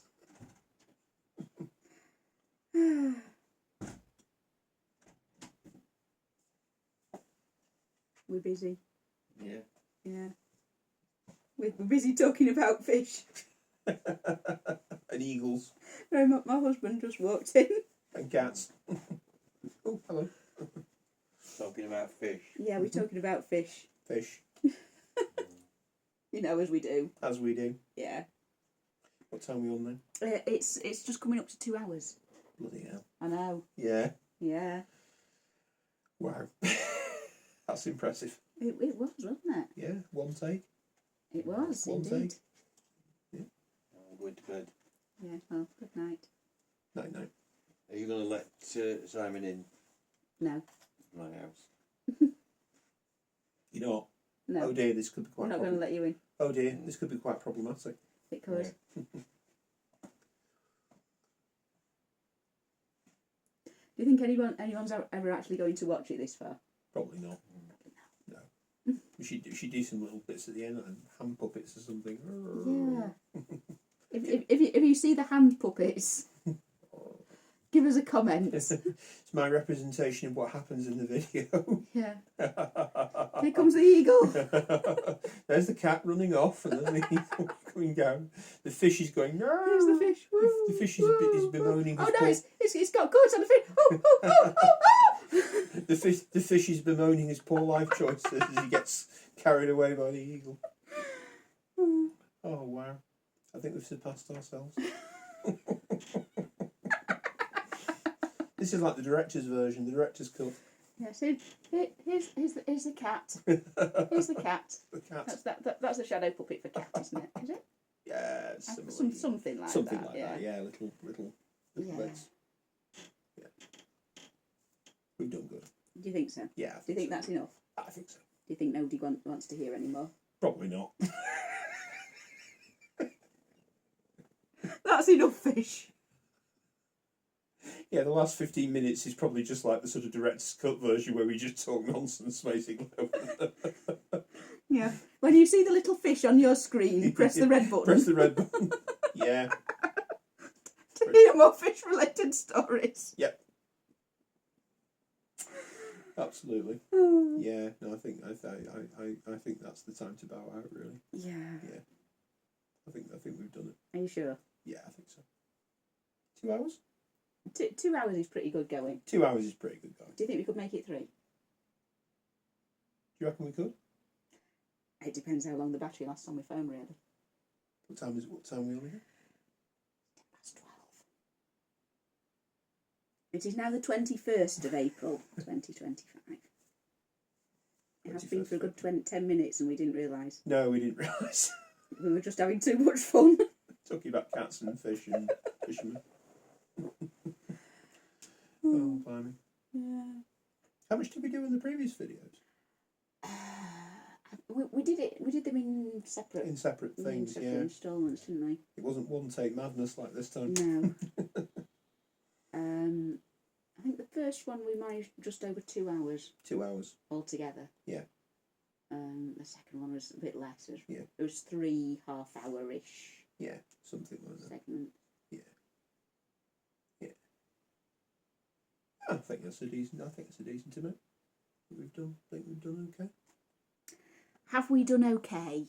Give us a comment. Let us know if this is okay. Let us know if this is okay. Yes. Yeah. We hope we've been suitably entertaining. Mm. Yeah. Don't forget to lick and subscribble. And don't steal fish. Unless you don't actually have a concept of Ownership. property, yes. Yes. In which case it's okay. Yeah. Yes, So we can forgive you for that. It's okay if you're a communist cat.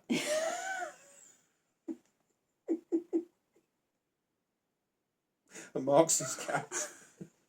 Best kind. What do you think, Zebedee? He's sort of looking kind of slightly not caring. It's just looking like he always looks, really, doesn't he? Yeah, He's, sort of kind of. fairly inscrutable. Yeah, I Being think so. cat. I think so. Well, this will be an interesting video to upload anyway. See how long it takes. Indeed. Yeah. Yeah. And I generally think about 5 minutes per half hour, so we're looking at about 20 minutes. Yeah. That's not too bad. Can cope with that. Yeah. You can always edit the end bit out anyway, I suppose, or something. Yeah. Or whatever. And just chop it off. Chop it off. Yeah. Yeah. Just us laughing and being sleep deprived. Fish, fish, fish, fish. Yeah. And it just cuts out. Yeah. What the hell was going on there? This channel is meant to be semi-educational. Well, fingers crossed, fingers crossed.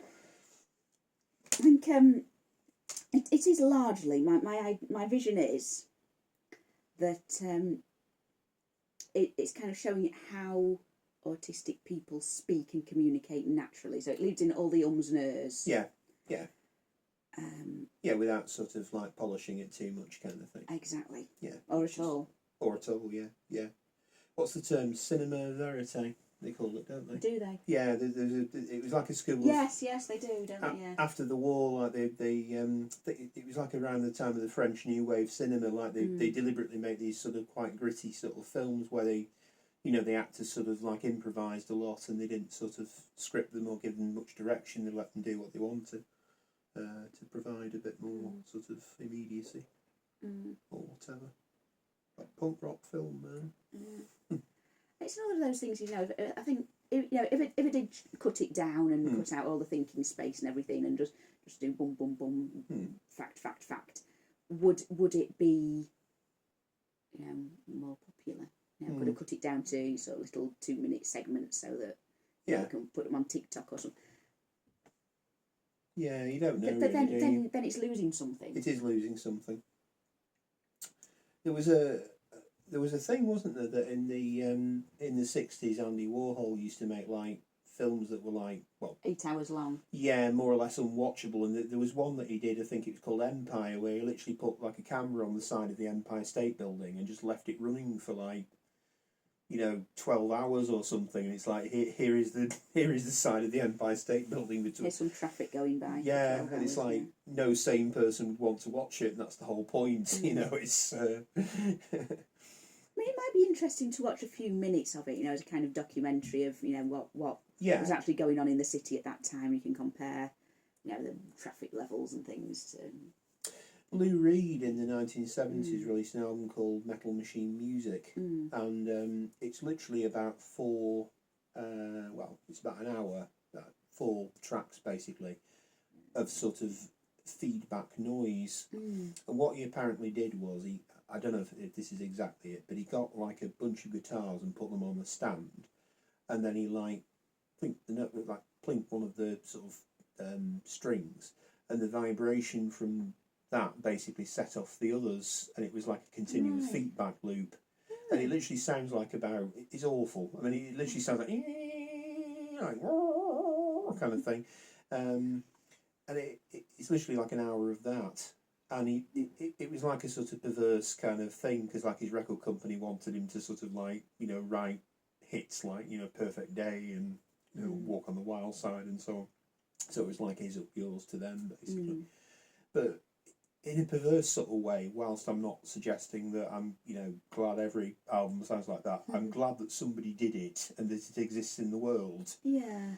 In a way. Just because of the sort of the up yours kind of quality of it, you know. You want commercial, I'll give you commercial, there you go. Have that. You know, there's something in me that finds that quite admirable. Like Andy Warhol with the side of the, like you say, you wouldn't want to sit through the whole thing, but in a perverse way, it's quite cool that somebody actually did do that. Yeah. You know, somebody actually had the nerve to do it, kind of thing. There was another story actually about Andy Warhol, apparently, which was that one of his, I don't know how true this is, it might be made up anecdotes, but basically somebody who was part of the factory scene committed suicide by jumping off a bridge or a building or something. And apparently when he heard about it, he said, "Why didn't he tell me he was going to do it? I could have filmed it." Oh. Yeah, I know. It's pretty grisly, isn't it? Yeah. You know, I mean, I've no idea whether it's true or not. It could be made up, but it's the sort of thing you can imagine him saying. You know, I could have filmed it. Yes, you could, Andy, but that doesn't mean you should. You know? You know, bad Andy. Yeah, and even if you're thinking you could, you don't say it. No. Don't say it out loud. No, indeed not. No, it's yeah, some things are best left unsaid, really, aren't they? That certainly was. Yeah, that definitely was. Oof. What should we do?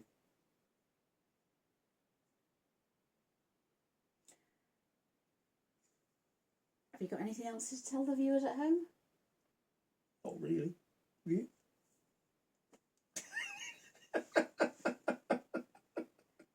The thing is, we've come to an end about 3 times so far, haven't we? We have, yes. We have.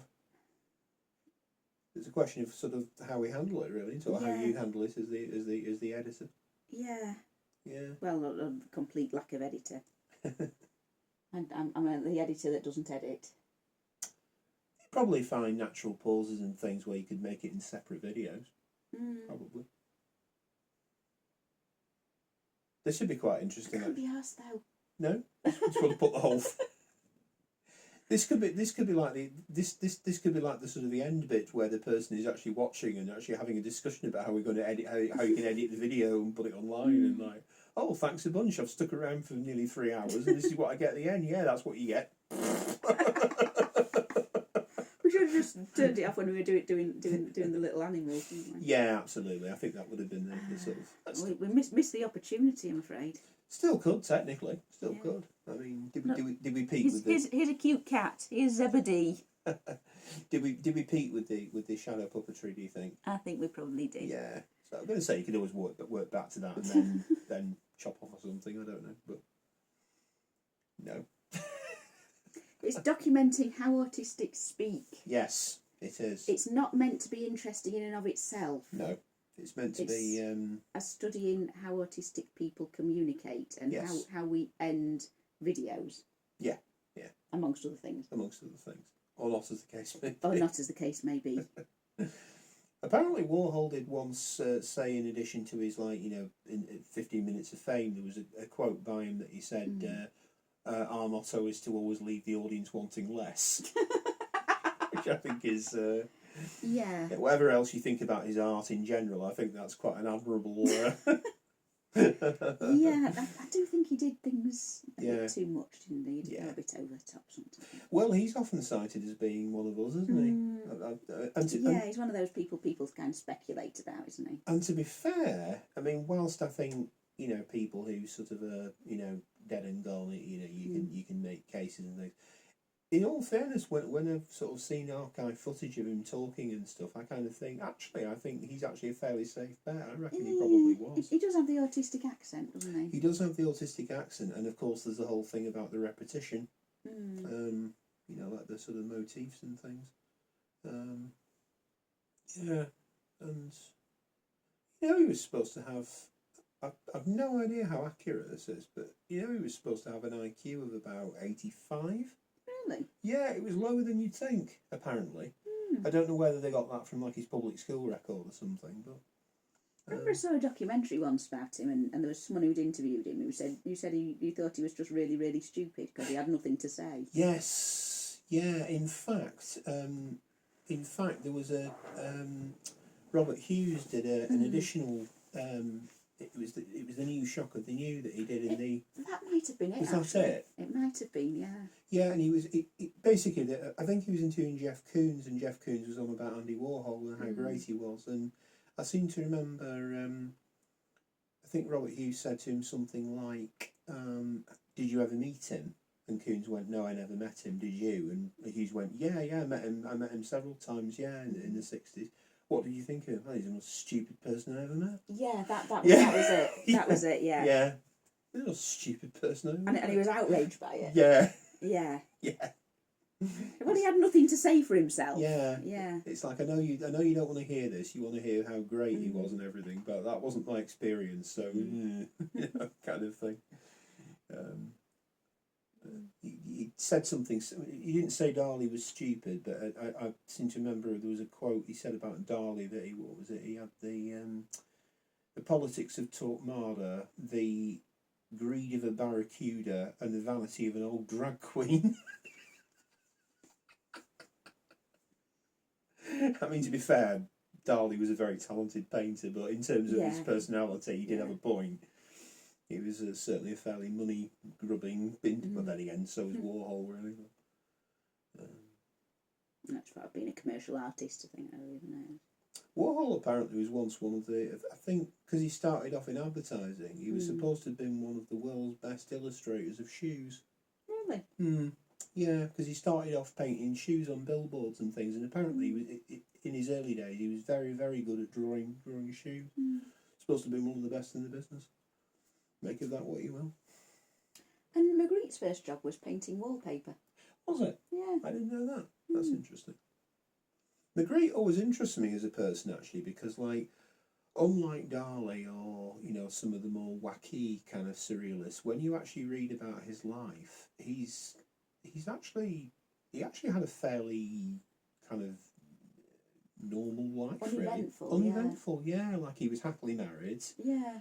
And he just seems to have lived a very middle-class, bourgeois sort of existence, doesn't he? Apart from when his mum was mad. Yeah, jumped out the window and drowned herself in the canal. Yeah, that's true. That's true. But it haunted his nightmares for the rest of his life. But generally speaking, though, he wasn't sort of like somebody who courted publicity in the way that Darley did, was he? He seems to have been. I mean, the sort of image of him with the sort of the coat and the hat and everything. I mean, to some extent, it seems almost to have been sort of self-parodying, really, doesn't it? I was talking with your husband before about Hergé, and he did the same thing. He used to paint himself into backgrounds as like a little person in the background, as like an average guy, basically. Like the anonymity being a thing. Yeah, Magritte with the big coat and the hat and everything. So, in the image of it, the appearance kind of reminds me a bit of Hancock. Yes, a little bit, yeah. And Hancock sort of like aimed not so much in the face, but in the but in terms of the costume. Yeah. But Hancock sort of aimed at that as well, didn't he? That sort of like everyman kind of the sort of put upon lower middle class person. Yeah. I always think Magritte looks like a dude. Actually, I imagine him being quite cool. You can hang out with him, and he'd be like, smoking a cigarette and telling you stories or something. Yeah. He's got a bit of a twinkle in his eye, I think. I can imagine him being quite dry, quite fun, dry humour. Maybe, I don't know. However great Darley was, I think after about 10 minutes you want to slap him. Yes, he's not someone you'd invite round for tea, really, is he? No, great painting, obviously, but if I had the opportunity, I probably wouldn't invite him round for tea. No, I don't think so. I think it's like the whole "don't meet your heroes" thing, isn't it? Like not Darley, whatever, but yeah, you tend to find that actually. I mean, I went through a phase of being really into Bob Dylan. Mm. I mean, I do still like Bob Dylan. I'm not as obsessed with him as I was, but when you start watching interviews with him and stuff, you kind of feel disappointed. Because, like, in the 60s, he just seems like a bit of a knob. And then after that, he just kind of seems a bit kind of like somebody who doesn't really... He just talks around subjects all the time without really getting to the heart of it. And, you know, sometimes you think, you know, if the songs are great, let the songs do the talking, you know. Like the person behind them is... Maybe it's a bit like the Wizard of Oz or something. Yeah. You know, little man behind the curtain kind of thing. Well, like we were saying earlier about Graham Linehan as well. He's just completely lost the plot lately, hasn't he? Yeah, yeah.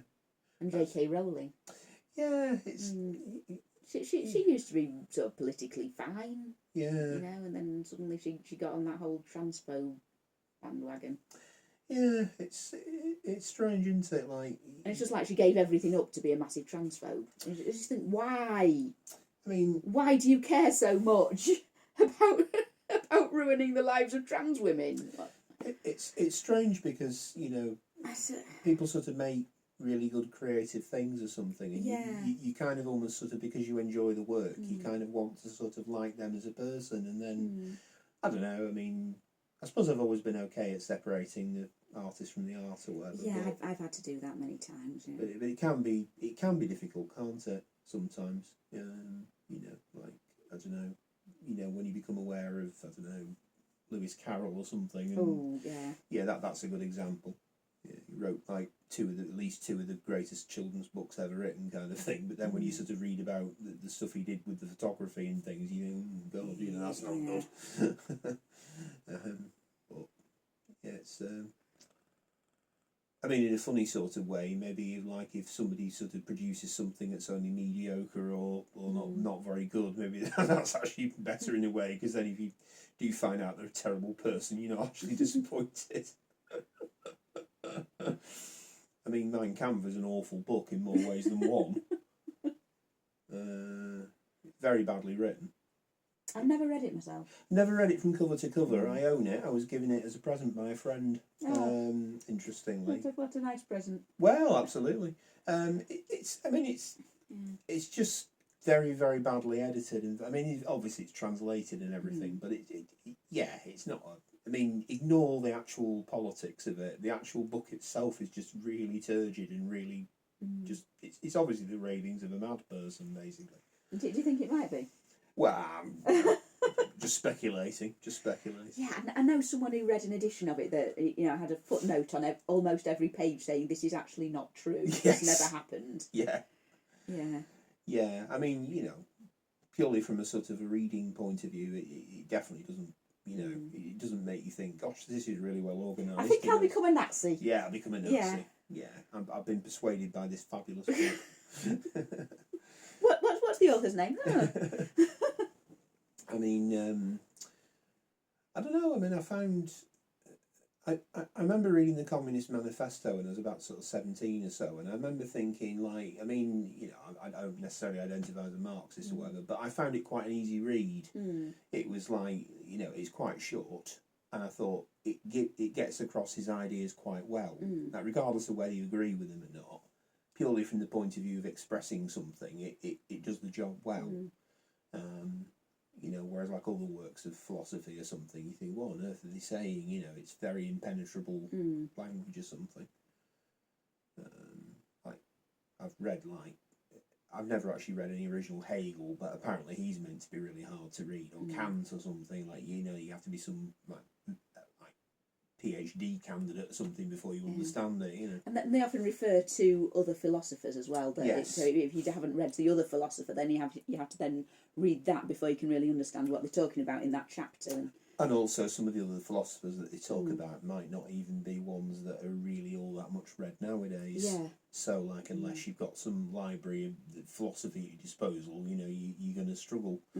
That's just the problem. It's a bit like where you get authors that sort of want, particularly sort of like writers from, say, a century or two ago, and they'd be really desperate to sort of show off their erudition or something, so they'd pepper it with Latin quotes and, you know, references to Ovid and Virgil and Homer and so on. You think, well, that's wonderful if you're into this stuff, but if you've no idea about it, it's just going to put you off, you know.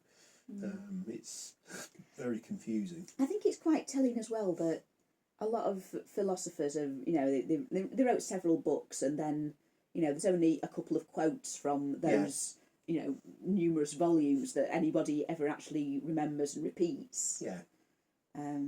Yeah, it's almost like all anyone knows of Nietzsche is God is dead and we have killed him. Yeah. And he wrote several volumes of his thoughts, and that's all anyone really sort of sees fit to repeat. Well, the other one, I mean, the brilliant one is, what is it?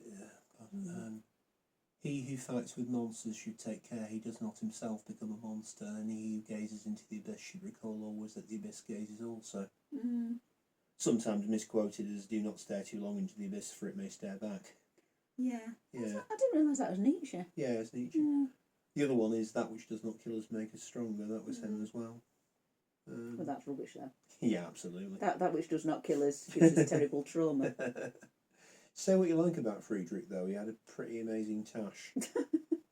Probably the greatest tash in history. That is a tash. I mean, it's amazing. It's like, I mean, even by 19th century stats, it's like this enormous. And it sticks out to the side, doesn't it? Yeah. Like Dr. Robotnik. Yeah, it is like Dr. Robotnik. It's like it's like somebody's gone and sort of harvested the sort of like some big desert plant or something, big cactus thing, and like cut it using a sharp knife into like a tash and then glued it under his nose. It's like absolutely amazing. I wonder if he had some sort of wires in it or something to make it give it the shape. Yeah, you do wonder, don't you?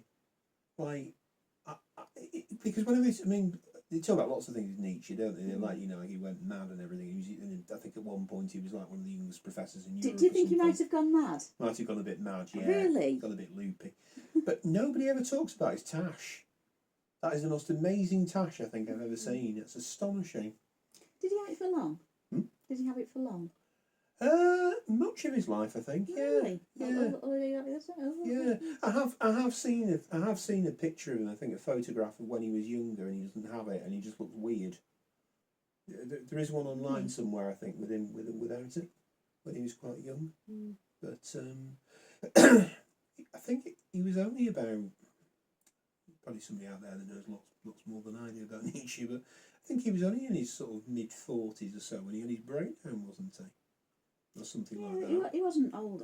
No, he had like an episode, didn't he? And then he ended up in the asylum. I remember reading a thing about, have you ever heard of Guy de Maupassant, the writer, French writer? Yeah. I read some of his short stories at uni, but he apparently got syphilis and ended up basically being in a sanatorium where he died.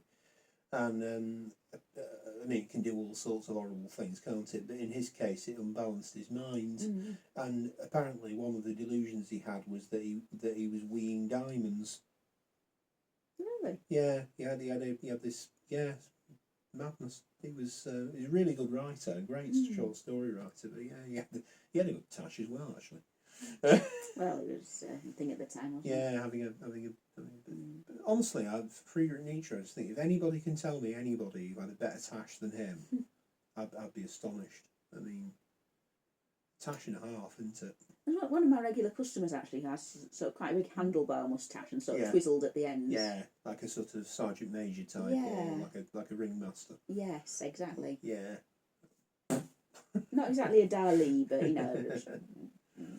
Oh yeah, he did all that. Buffalo horns. Yeah, he like waxed it, didn't he? And yeah, he'd be there like talking about his moustache and how he did it every morning or something. So I saw this cartoon once. It took me a minute to get it, but when I got it, it was just like the funniest thing I'd seen for years. Right? It's Louis Armstrong is shaking hands with Salvador Dali, and it says, "At last, Louis could say hello to his hero."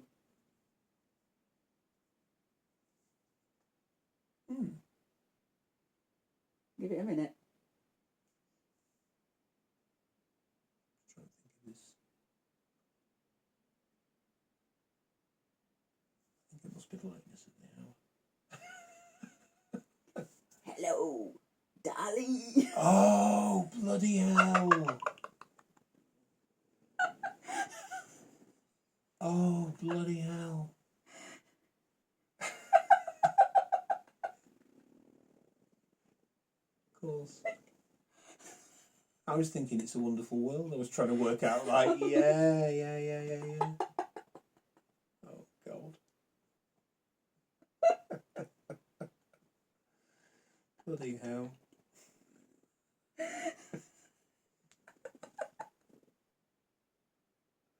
I think you're really going to have to edit this out, you know, at the end. I really think, honestly. Are you embarrassed? Are you embarrassed that you didn't think of that? Yeah, I am. But to be honest, I just think as well, like...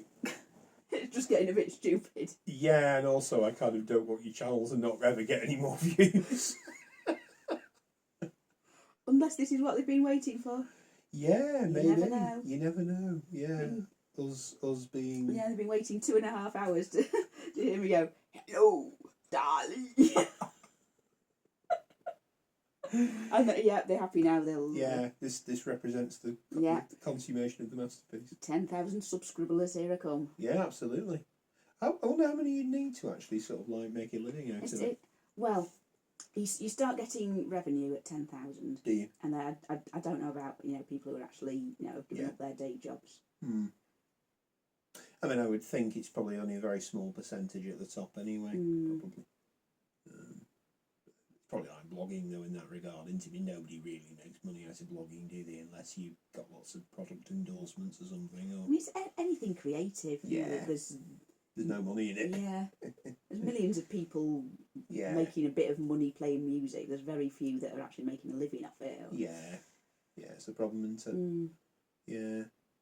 I remember seeing a thing actually once with Graham Coxon from Blur, and he was talking about having gone to art college, and he was saying this really interesting thing about like when he was at art college and stuff, like it was like run by kind of quite hippie sort of types. So like if you didn't hand your work in or something, they were like, oh fine, you don't mind, just do it next week. And at the time he was like, oh yeah, fantastic, go out and drink, it's all right, But then he was like, but then when you actually get a job in the creative industries and stuff, and you're like in a band and you've got albums to deliver, you realise the world doesn't work like that. Like you have actually still got deadlines. You can't, like if you're commissioned to do something, you have to actually do it. They want you to, record a single or something, you have to actually go and do it. You can't not do it. So. In a way, like it's sort of all well and good, but it kind of just sets you up to fail, really, doesn't it? Not really giving you any sort of things in, about the real world or whatever the real world might be. But yeah, I don't know. I mean, every little community is in its own way, its own real world, isn't it? Yeah, that's true. I mean, it has its own little logics and things that it follows, and something. Yeah, that's true. But I mean, Leonardo da Vinci was notorious for not finishing things. And he never really finished the Mona Lisa, did he? He was on it with it for years, and it never really got completed. Yeah, that's very true. I actually read somewhere recently that when he was doing the Last Supper, apparently he was doing it on the wall of this like church or something, and there was like you know that church where it is. Yeah. And he was like, I can't remember. There was some guy basically who was like a building, one of the building supervisor people or something, and apparently he complained about how long it was taking to paint the picture, and he was like, "Oh, come on, this is ridiculous. How long can it take to paint a fresco on a wall, kind of thing?" And apparently he suggested that he was lazy. Basically, he needs to get on with it. And apparently Leonardo da Vinci's original plan had been to go to one of the city jails and find the face of somebody who was like very disreputable looking and use them as the blueprint for Judas, and instead he used this bloke who complained about him. I mean, it's a great story. Yeah, I don't know if it's true or not, but it is funny though. It's like, right, okay, I'll show you. I'll make you Judas. There you are. It's like, I don't care that I'm like the most intelligent person who's ever lived or whatever. I'm still not above this sort of kind of petty. It does sound like the kind of thing that a really clever person would do, though, doesn't it? Yeah, sort of like kind of no kind of thing. That is clever people's sense of humour. Yeah, it is. It is. I suppose the other thing is that I didn't actually realise this, but I mean, to be fair, it's not super obvious to tell if you just see the picture, but I believe if you look carefully, obviously they're caught in sort of medium act, aren't they? But basically they knocked, Judas is shown as having knocked over the salt. Right. Which was supposed to be an omen of bad luck, because obviously, like, Romans and things were paid in salary, weren't they? So that's interesting, and you actually see him holding the bag as well. I think it's got the bag of coins with him or something. Right, yeah. But the trouble is, it's deteriorated that much. It's not easy to tell, is it? And also, unless you specifically know which one is Judas, which one is he? Is he that? Which one is he? Because they all look a bit kind of thing. Yeah, there's 12 people there. Yeah. Well, there's 13, isn't there? 13 including Jesus. You can tell which one Jesus is. Cause Yeah. Well, I mean, you assume you know which one Jesus is. Yeah. Did I ever tell my Jesus joke? No, tell me a Jesus joke. I know. Did I tell you, mate? Have we been friends for this amount of time? I've never told you my last supper joke. Tell me a Jesus joke. Here's my Jesus joke. Right. It's not Easter anymore. It's okay. Yeah. Well, it's relevant actually because it's a Last Supper joke. Oh, really? Right. Yeah. So basically, Jesus and his disciples. You should have told me this last week. I know. I should. I'm out of time. So it's at the Last Supper, right? And Jesus is there, and he basically says to them, right, okay. Very, very soon, one of you is going to betray me. And there's this goes around the table. None of them wants to think it might be them. So after a minute or two, Peter plucks up courage and he says, "Is it me, Jesus?" And Jesus says, "No, Peter, it's not you." And then John says, "Is it me, Jesus?" "No, John, it's not you." And they work their way around the table. It's like, no, so and so, it's not you. No, it's not you. No, it's not you. It's not you. And eventually, there's only one disciple left. And Judas says, "Is it me, Jesus?" And Jesus says, "Is it me, Jesus?"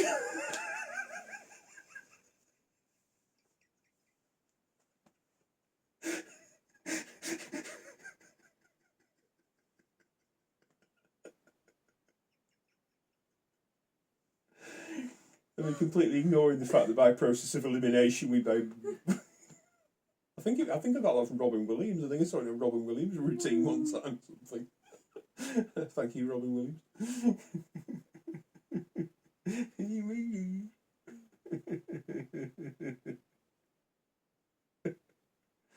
Number of people have told that joke to over the years. Oh dear. Can't remember which series it was in, but they did a series some years ago where Mark E. Smith from The Fall made an appearance as Jesus. Really? I can't remember. It's one of these Channel 4 like late night drama things.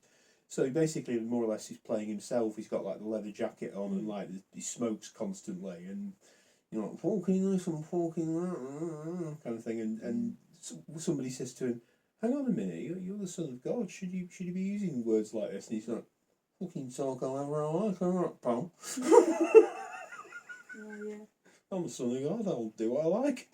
I think sometimes if I was like a famous actress or something, how credible would I be as the voice of God?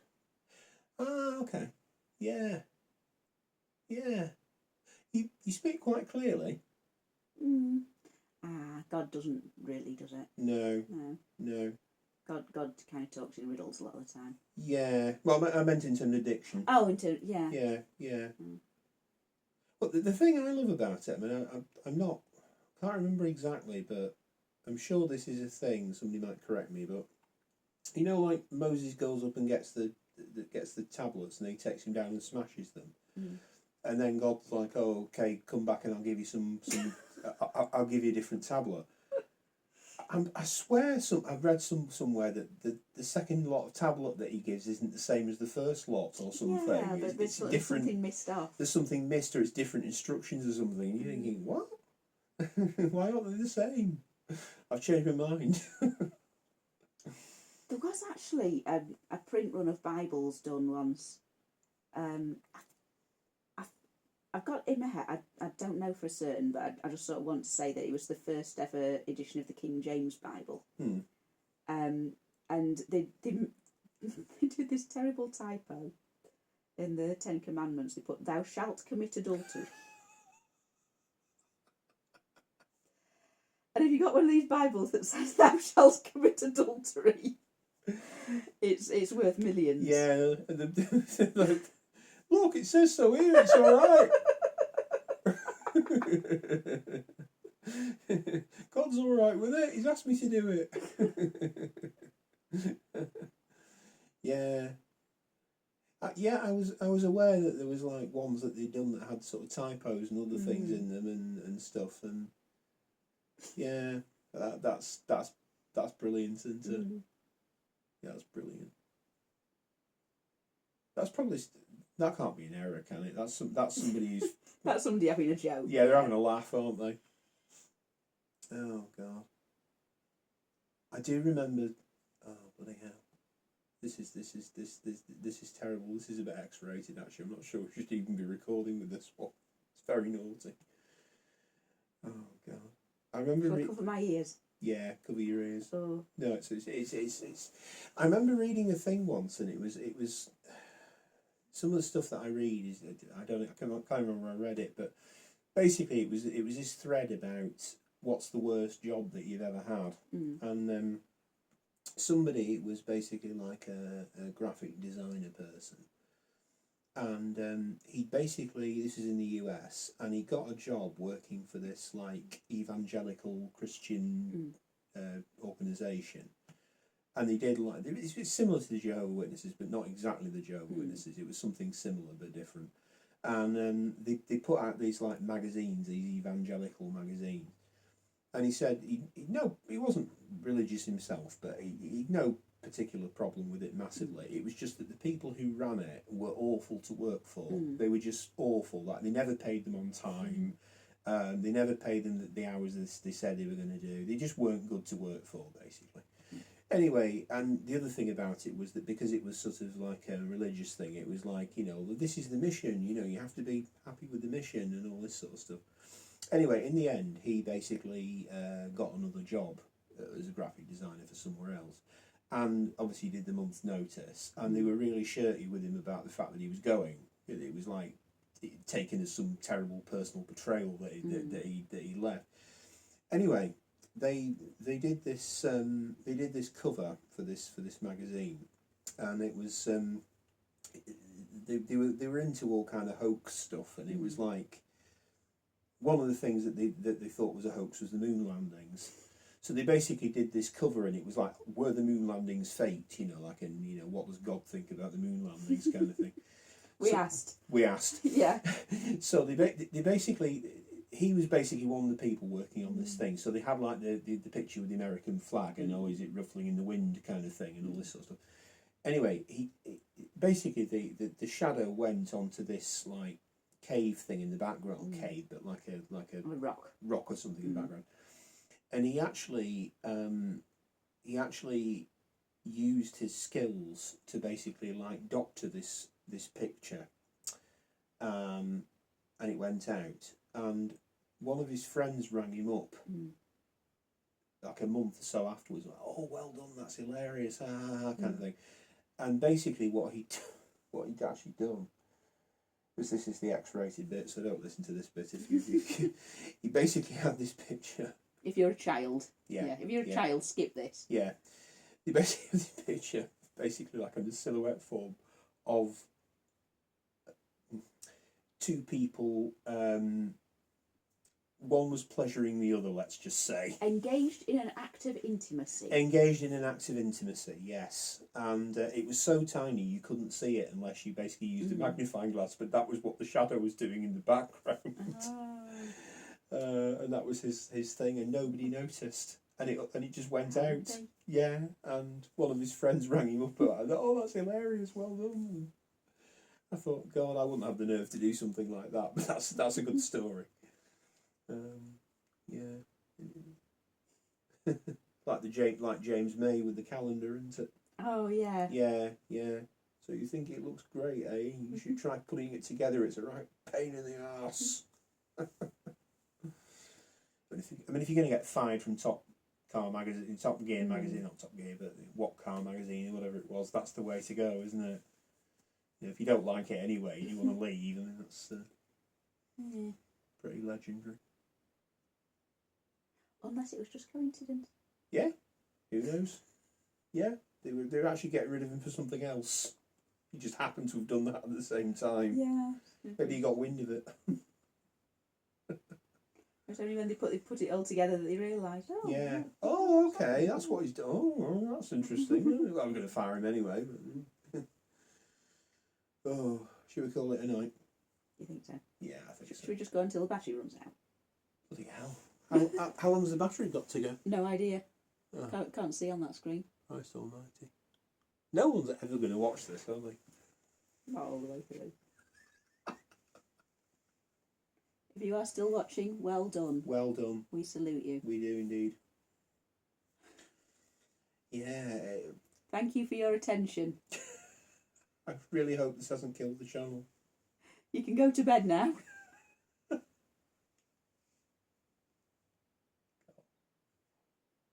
You are going to have to edit this. This is insane.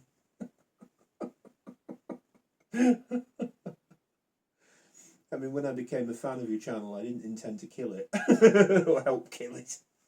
You didn't intend to make a 2 hour long. What is it? 2 hours 40 minutes. Jesus Christ. Oh. It's like, it just gets progressively more unhinged as we go along. We've already covered the cat stealing fish business. And we have. I think it's probably from that point onwards that it kind of degenerated into into whatever this is. Whatever this is. One of my best times at university, actually, I once helped. Nietzsche's moustache. Is it held up with wires? I once helped a friend move in at uni. We actually stayed up basically most of the night. Basically, like, he cooked and we watched stuff, and but I just remember we got to about 4 o'clock or 5 o'clock in the morning, and there was one of these open university programs on about some guy on rocks or something. And we just had fits of the giggles, and I just remember going, "Look, he's wearing a hat." That's what happens at 4 in the morning. Yeah. That's when the giggling happens. He's wearing a hat. Oh, I like his hat. And we were just pissing ourselves laughing about the fact that like some old open university program about geology or something. Some dude's wearing a hat. You know, we thought this was the funniest thing ever. And it's like, what did you put in the food? Actually, I'm not sure he didn't, to be honest. I used to really like OU programmes. Hmm. I used to sometimes get up early in the morning to go down and watch them with all the folk up it. They're quite... It's like old nature programmes. They're quite calming, aren't they? Even if I had no concept of what they were about, I used to sort of sit and watch them and, I like that. There's actually a programme about... I can't remember which programme, which country it is. Something tells me it might be Holland. I've forgotten. But basically, they did this experiment where they had like a little sort of boat going down like a long sort of like river, canal, whatever, and taking doing There's a lot of them in Netherlands. And doing sort of footage of like birds and other things. But it's all shot in real time. Mm. And basically, there's like a channel dedicated to it, and you can literally tune in whenever you want and tune out whenever you want. Mm. So it's almost like a real-time TV thing, and people love it. Apparently, it's very people who have trouble sleeping literally have been saying it's really good. Like it's really good to help. If you have, or if you're anxious about something, it's good for mental health. Obviously, it's not like it doesn't go on forever. It's like but it's as near to a sort of real-time type program as you can sort of get without it actually being that. And there's no obvious beginning or end. It's literally just a journey with, you can see different things, and they do different camera angles and show you different stuff. And I mean, I suppose would come under documentary, I suppose, but it's sort of, you know. Well, it's like Andy Warhol's camera on the roof of the Empire State Building you were talking about earlier. Absolutely, yeah, and it's because it's not a narrative thing. There's no beginning and ending as such. Like, you can just put it on at night if you or whatever and watch it and just get sleepy and turn it off and go to sleep. Apparently, the most watched channel in America at Christmas is a channel that just shows a 30-second loop of a log fire. Really? And people put it on just to sort of have a nice little cosy log fire in the house. Yeah, I can kind of see that. Yeah. Yeah, a little log fire. I suppose they have so many channels in America anyway, and any film or any show that's on will only get a certain percentage of viewers. But it's probably the only 30-second loop of a log fire that's I did hear somewhere. played continuously. Well, I'm going to say I did. I'm pretty sure I did hear somewhere that when Clockwork Orange was released, obviously because it was like banned in the UK, there was a cinema in France apparently that went through for a couple of years. That was all it screened. So, like, if you were in this country and you're on holiday in France and you wanted to see it, you could literally go to the dedicated cinema and basically watch it. Really? And that's all they screen. They just screen Clockwork Orange several times a day, basically. Yeah. Because the days before VHS or before DVD or download or whatever. So, like, because it was like a word of mouth film and it was notorious and stuff, like people wanted to see it. So, like, it just did that basically. In exactly the same way that there was supposed to be a factory in Germany that only produced, I think it was Dark Side of the Moon. Really? Yeah, because like demand for it was so high, like literally that was all it printed. It just printed, vinyl copies of Dark Side of the Moon, like in huge quantities. Because like in the 70s, like everybody wanted it basically. I'm not surprised. It's a great album. One of my favourite. But just literally that's supply and demand, isn't it? I suppose keeping up with it, or something. Yeah, there's a town in China known as Christmas Town. Oh right. And it's there's several factories completely dedicated to making Christmas decorations. And there's houses around the place that are just for the workers in these factories. And apparently there's just red glitter everywhere. And 5% of the world's Christmas decorations apparently are made in this one town. Oh yeah, that's a lot. But because all the workers are Chinese, they don't even know what Christmas is. No. I read an article about it, and the writer went to one of the families there and said, "Do any of you celebrate Christmas?" And one of them said, "Is it a bit like New Year?" Right. Didn't really know what Christmas was, except that there's a lot of sparkly stuff. It's astonishing, isn't it? Yeah. It's like it's surreal, really, isn't it? I mean, if it was in like Rio de Janeiro or something, and it was still like staffed by people who are underpaid or whatever, you'd think, well, at least they kind of know what it is or something. Like they come from a Catholic country or something or whatever. But yeah, that's very strange. I don't think there's any investigation into any kind of wrongdoing there or anything. It was just that it was a bit of a curiosity that this one town produces so many. Yeah, sure, but it's still quite odd though, isn't it? It is. Yeah, sort of. Yeah, not sort of knowing what it is. I mean, it's almost a bit like if you found out that I don't know, the world's biggest producer of board games or something was a country where hardly anybody plays board games, or nobody likes them or something, or chess is not a thing or something or whatever. I did read somewhere, I don't know how accurate this is, that the UK is supposed to be a producer of medical cannabis. Really? Yeah, that we export on a bigger scale than you might think. Really? Yeah.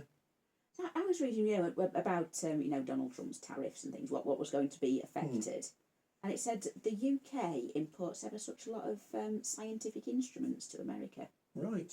Interesting. Yeah. There's some things you wouldn't think, would you, particularly? No. You wouldn't think. Oh Okay, I'm going to have to get to bed. I'm amazed the phone battery's still working. It's a good battery on that, isn't it? It is. Yeah, very good. Especially considering it's 5 years old. Is it? Yeah. It's about the same, well, not quite the same age as mine. Mine's about 3 or 4, I think. But yeah. Oh, my poor little phone. Never mind.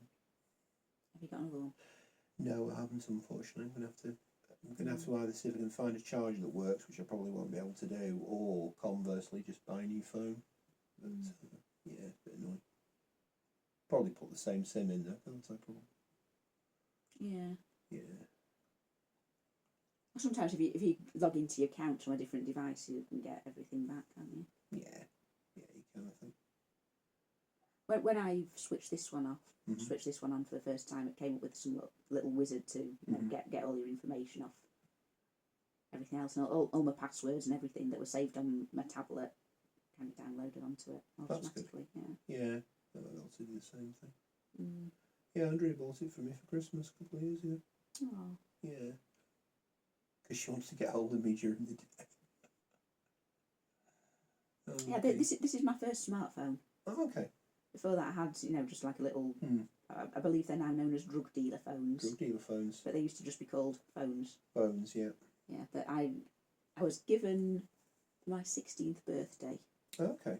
And yeah, it lasted until 2020. Yeah, little pay-as-you-go ones, don't they? Where they literally just break them and then the drug dealer phones. Mm. Yeah. Yeah, and that well, I used a laptop for a long time and then moved on to a tablet. Still have the laptop. Cool. Yeah, I've still got a laptop. I like my laptop. 2010 vintage. Oh, very nice. Yes, look at that. Sparklies on top as well. Yes, I put some sparkles on top. That's actually the third lot of stickers. Look at that. Hey. It is a laptop. You like? It's missing the down key. The down key has departed, but it still works because I can press the little pad underneath and it works just as well. Excellent. Yeah, I just dread the day I press the on button and nothing happens. Yeah. I've been dreading that day for many years, but it's not come. And Yeah. that's what I do my writing on. When I sit down to do some serious writing, that's what I use that for. What you use that for? Mm. Cool. Mm. Yeah, and it was my only internet access for many years as well. Yeah, I still use laptop. Mm. It's been through 3 batteries. Well, yeah.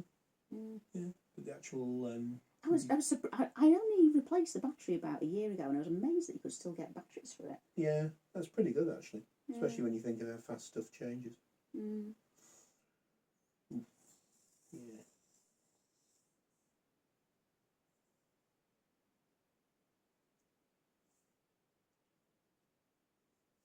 Yes, it does. Built-in obsolescence. Absolutely. Like us. Unfortunately. Well, you've just entered the second half of your life expectancy, haven't you? Yeah, very true, yeah. God, I can't believe we'll be 44 in a bloody hell. How did I get this old? So quickly. I know. I mean, the depressing thing is, like, the best years of my life have probably gone. Mm. And, like, they weren't all that good.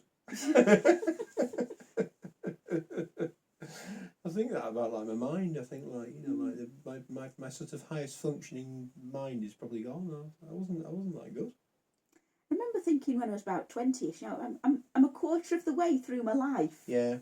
And what have I achieved? Yeah. And now I'm sort of getting up to 40 and thinking, half my life has gone. What have I achieved? I don't 174 followers.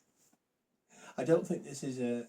I think it's a made up quote actually, but It's quoting somebody. Somebody once asked John Lennon if he thought that Ringo Starr was the best drummer in the world, and he said, "I don't even think he's the best drummer in the Beatles." There's Paul could drum as well, so yeah, but I don't even think he's the best drummer in the Beatles. Is Paul McCartney still alive? He is, yes, yeah. Ringo and Paul still. Yeah.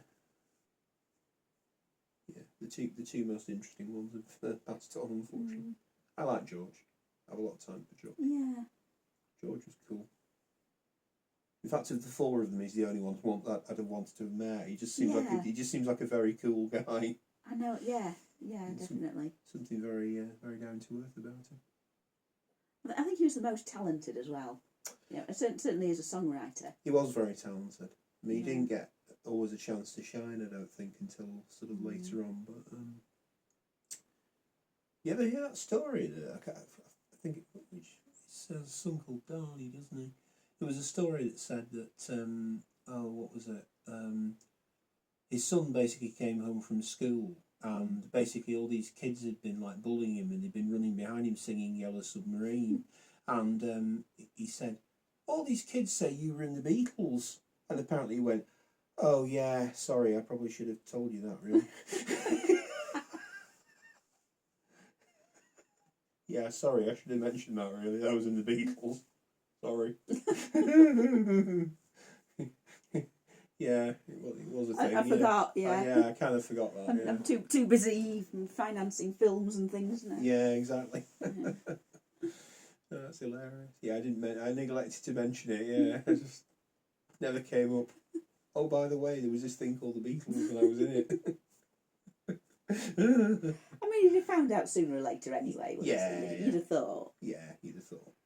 But just not mentioning it, you think, what on earth?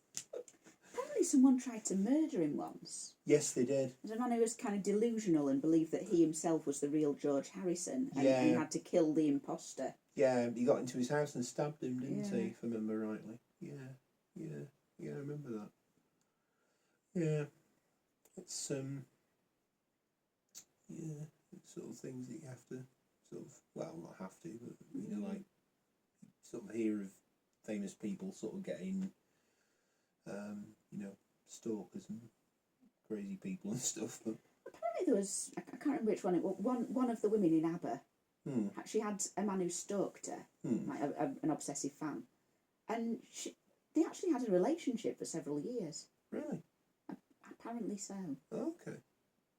Was that prior to the stalking? Like he carried on stalking her afterwards? No, she God. actually sort of He stalked her a bit and he developed into a ingratiated her. relationship. Yeah, ingratiated into her life. I know one of them became quite reclusive in ABBA. Yeah. I think it was a blonde one, which was that Agneta, wasn't it? I think. Can't remember. Yeah. But yeah, she sort of dropped out the limelight for a bit, kind of thing. I always think I mean, I don't know a lot about this group, but I always think like Bananarama are an interesting example because like they were this sort of like kind of fun, kind of poppy girl group in the sort of 80s, and then Siobhan basically left and then formed Sisters of Mercy. Not Sisters of Mercy, sorry. What the bloody hell is it called? Shakespeare's Sister. That's it. That's the tiredness talking. Shakespeare's Sister. And it was like this almost gothy kind of alternative kind of band. It was like she got fed up of being in a bubblegum pop band and decided to do something else. Yeah. I don't want to sing pop songs anymore. I want to sing songs about death. Yeah, there was someone in one of them out of S Club 7 joined a heavy metal band as well. Yes, that's right. Actually, that's right. It was almost like a new metal thing, I think, wasn't it? That he was kind of in. Yeah. Or you get ones that sort of give it up altogether and sort of go off and do other things, like they sort of they write or they paint or something or whatever like that. There's like Sid Barrett from Pink Floyd, for example, was like he was originally he was like at art school, like a lot of them were, and then he sort of, according to like his family and stuff, like he obviously became unwell and everything, and he had to he left the band, but like he didn't necessarily consider himself to be like a musician. He was like a painter who'd sort of gone off and done the pop star thing and then decided to go back to painting. And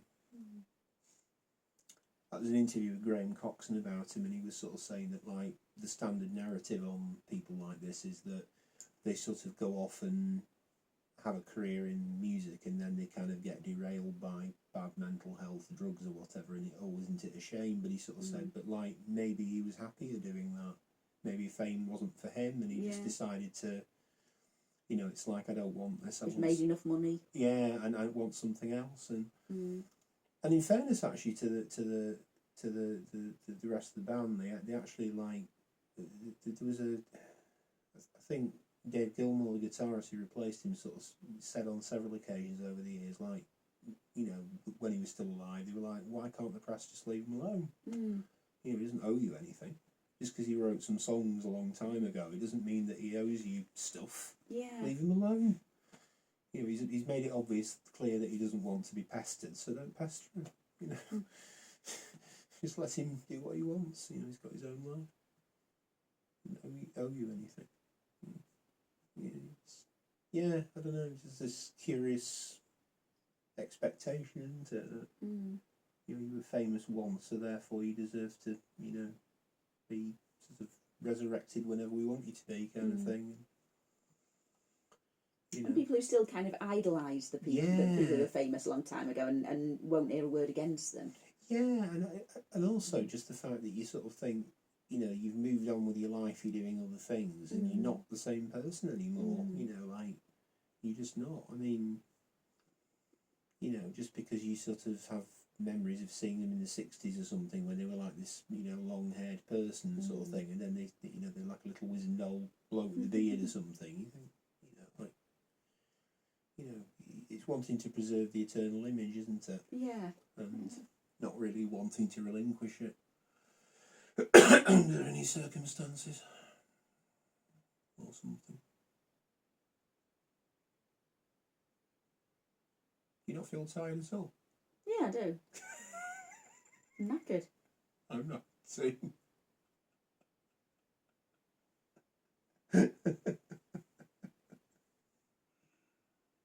Constitution of an ox. 3 hours. Is it? Is it really? It's 3 hours. Bloody hell. I'm just impressed by my phone battery. I'm not sure what's got more stamina, us or the phone. Probably the phone. Should we try it and see? Look, the end result of this is going to be that your phone battery is going to die at about 5 a.m. We'll just be crashed out. We'll be crashed out. There'll just be several hours of us just... And then tomorrow they'll have to wheel us into the antique place. Where you go, Z.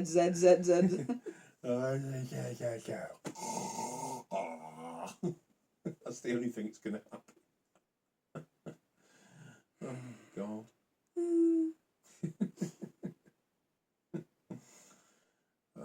Yeah, it's like being back at uni with my friend. Sort of. Only minus the guy in the hat. See, this is something that just doesn't happen when you've got children. No. Of course, all my friends have got kids as well, or jobs that, you know, don't really lend themselves to staying up late, and we just don't do it. We just don't sit and talk. No, it's a sort of. I think the world that we live in, it's. I think also because, you know, most people who have children do work as well, don't they? Yes. Like it's you know, because of the, you know, one wage isn't enough to support, etc. It's a similar sort of thing, isn't it? So like, you know, the double shift. Yeah, so people are just always tired, aren't they? Understandably so. Yeah. You know, it's enough just looking after kids, or I say just, or it's enough just working, isn't it? Doing both, it's very tiring. And the thing is, I mean, when I'm sort of supervising my children, they're not. It's not tiring just sort of sitting playing with them and, you know, getting drinks with them and things. But because you can't sort of sit and do something else, that's it. It's like what I was saying in I think it was in my last video, that, you know, I tend to just sort of sit looking through Facebook a lot because it's something that I can look up for from at a moment's notice. I can't get into reading a novel or watching a long film or anything like that when... Just water. Yeah. You sure? Yeah. I mean, the interesting thing I think about it is that, like, probably once your kids sort of reach a certain age, well, I suppose once they're teenagers, they kind of decide that you're uncool and they don't like you anymore. But when they get to the age where you can kind of park them a bit, and you know, they're a bit more independent, you can. I mean, my son, who's 7, he'll pop off to his friend's house for an hour or two. He'll just go and play with his friends over the road. Yeah, sure. But of course, I've still got a 3-year-old with me. Yeah, so that's a bit more limiting, isn't it? You can't just sort of go, oh, you know, I'll take my eye off you for a bit and see what you do, kind of. And when they go to bed as well, quite often I'm just so tired, I think, well, I'll just go to bed myself. Yeah. Or, I've got some housework to be getting on with or anything. And yeah, that's the thing, isn't it? The book just doesn't get read. No. And, I mean, one of my friends is sort of... I'm going to start browsing around on YouTube for a bit and, you know that eats up time. When there's like videos 3 hours long of... I mean... There's a couple of autistics having a natter.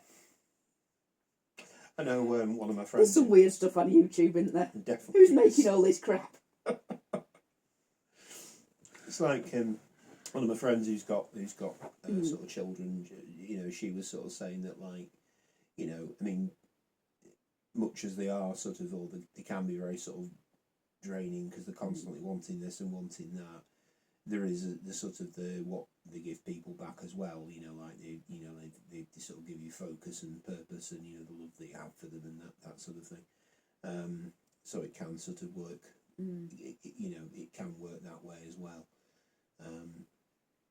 But yeah, particularly if you've got like a very small child or something, and you have to kind of constantly sort of keep your eye on them, sort of thing, in case they decide to go off and do something that they shouldn't or whatever. I know when my friend's son was very little, they had the Christmas lights out and everything, and he used to joke. They said, "Oh, I think he's got a bit of rat DNA in him because he always wants to eat the Christmas lights." We have to like, "No, you're not doing that because we're not having electrocuted yourself." But if someone's a really determined little soul and he wants to keep going off, it's like, "No, come back, you know, come back." And yeah. Well, like you saw earlier, you know, my daughter was out playing in the garden and she's running around perfectly happy, minding her own business, and then suddenly she fell off the slide. Yeah. And yeah, that's the kind of thing they do all the time at that sort of age. They're just constantly falling over and walking into things and picking up something they shouldn't have. And next thing you know, they're howling, and you have to spend like 20 minutes calming them down or something. Or however long it normally 10 minutes or something, 15 minutes worth. I suppose because they're very present time orientated. They don't really have the sort of mental capacity to really have much concept of the future, do they, at that age? Yeah. And like if I say to my daughter, "Oh, you're going to Granny's tomorrow?" Yeah. She starts saying, "Granny, where Granny?" Yeah. "Granny coming?" Because the concept of tomorrow isn't really a thing. Yeah. And because they've only just got here, they don't really have much of a sense of the past either. Yeah. So it's very, what I'm doing now is the thing, isn't it? Yeah, very present time orientated. I always think very small children, they're very sort of almost tribal, aren't they? They're almost like little tribal people, you know. You can almost imagine giving them a little shield and a spear or something. There's something delightfully primitive about them. Like they just do what they want when they want, and they don't really have any concept of, you know. Little cave people.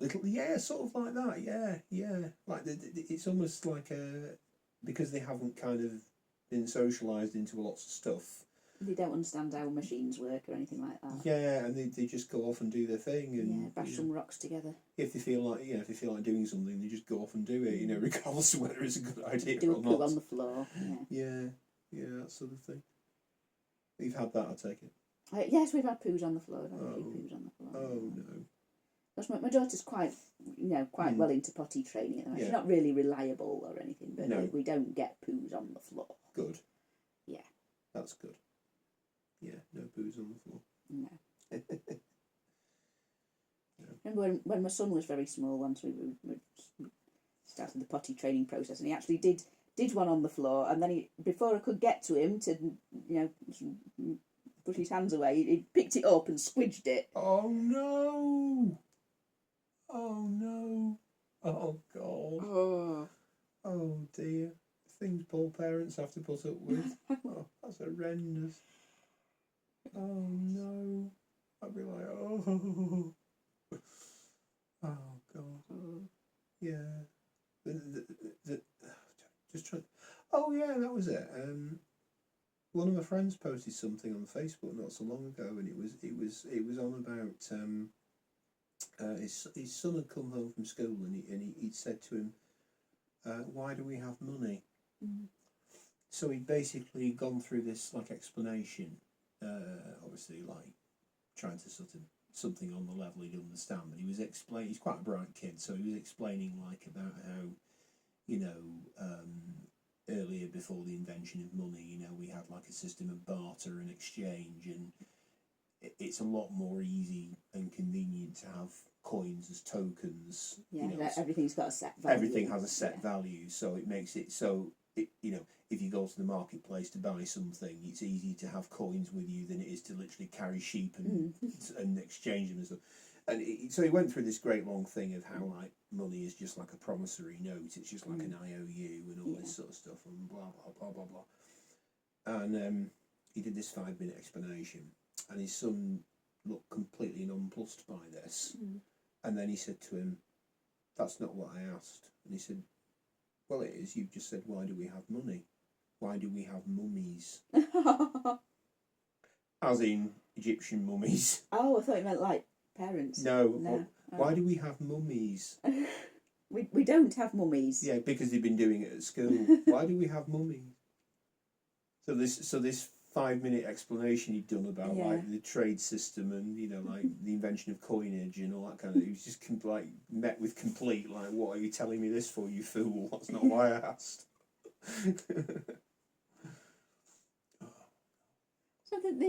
So obviously they described mummies to him at school, but they hadn't sort of said what their significance was to the ancient Egyptians. That seems to be the case, yeah. They just basically told him that, you know, they unless he just wasn't listening, maybe he just wasn't listening. Yeah. You know, he got them that they were, you know, bodies wrapped in bandages, but that was about it, you know. He hadn't sort of assimilated the rest, or he'd just forgotten it or something. So therefore he needed a refresher when he got home. And instead his dad told him about money. Well, it's an interesting thing to discuss. Yeah, why do we You have might need to know. Why do we have money? That's a preemptive answer to a question that has not yet been asked.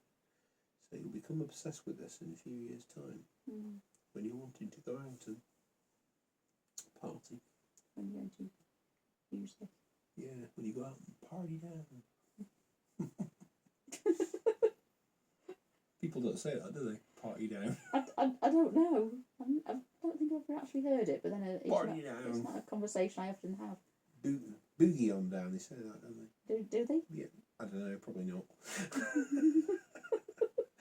I'm basing my entire knowledge of youth culture on like phrases that were hip in the 1950s and 60s. Things we've heard in songs. Things we've heard in songs, yeah, written by baby boomers. I don't actually know.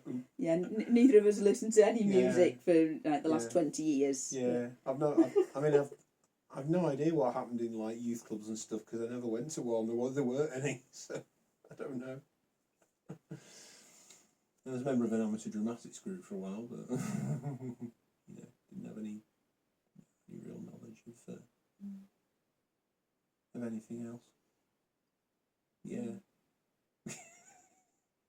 My knowledge of youth culture basically ended with people calling each other Daddy-O.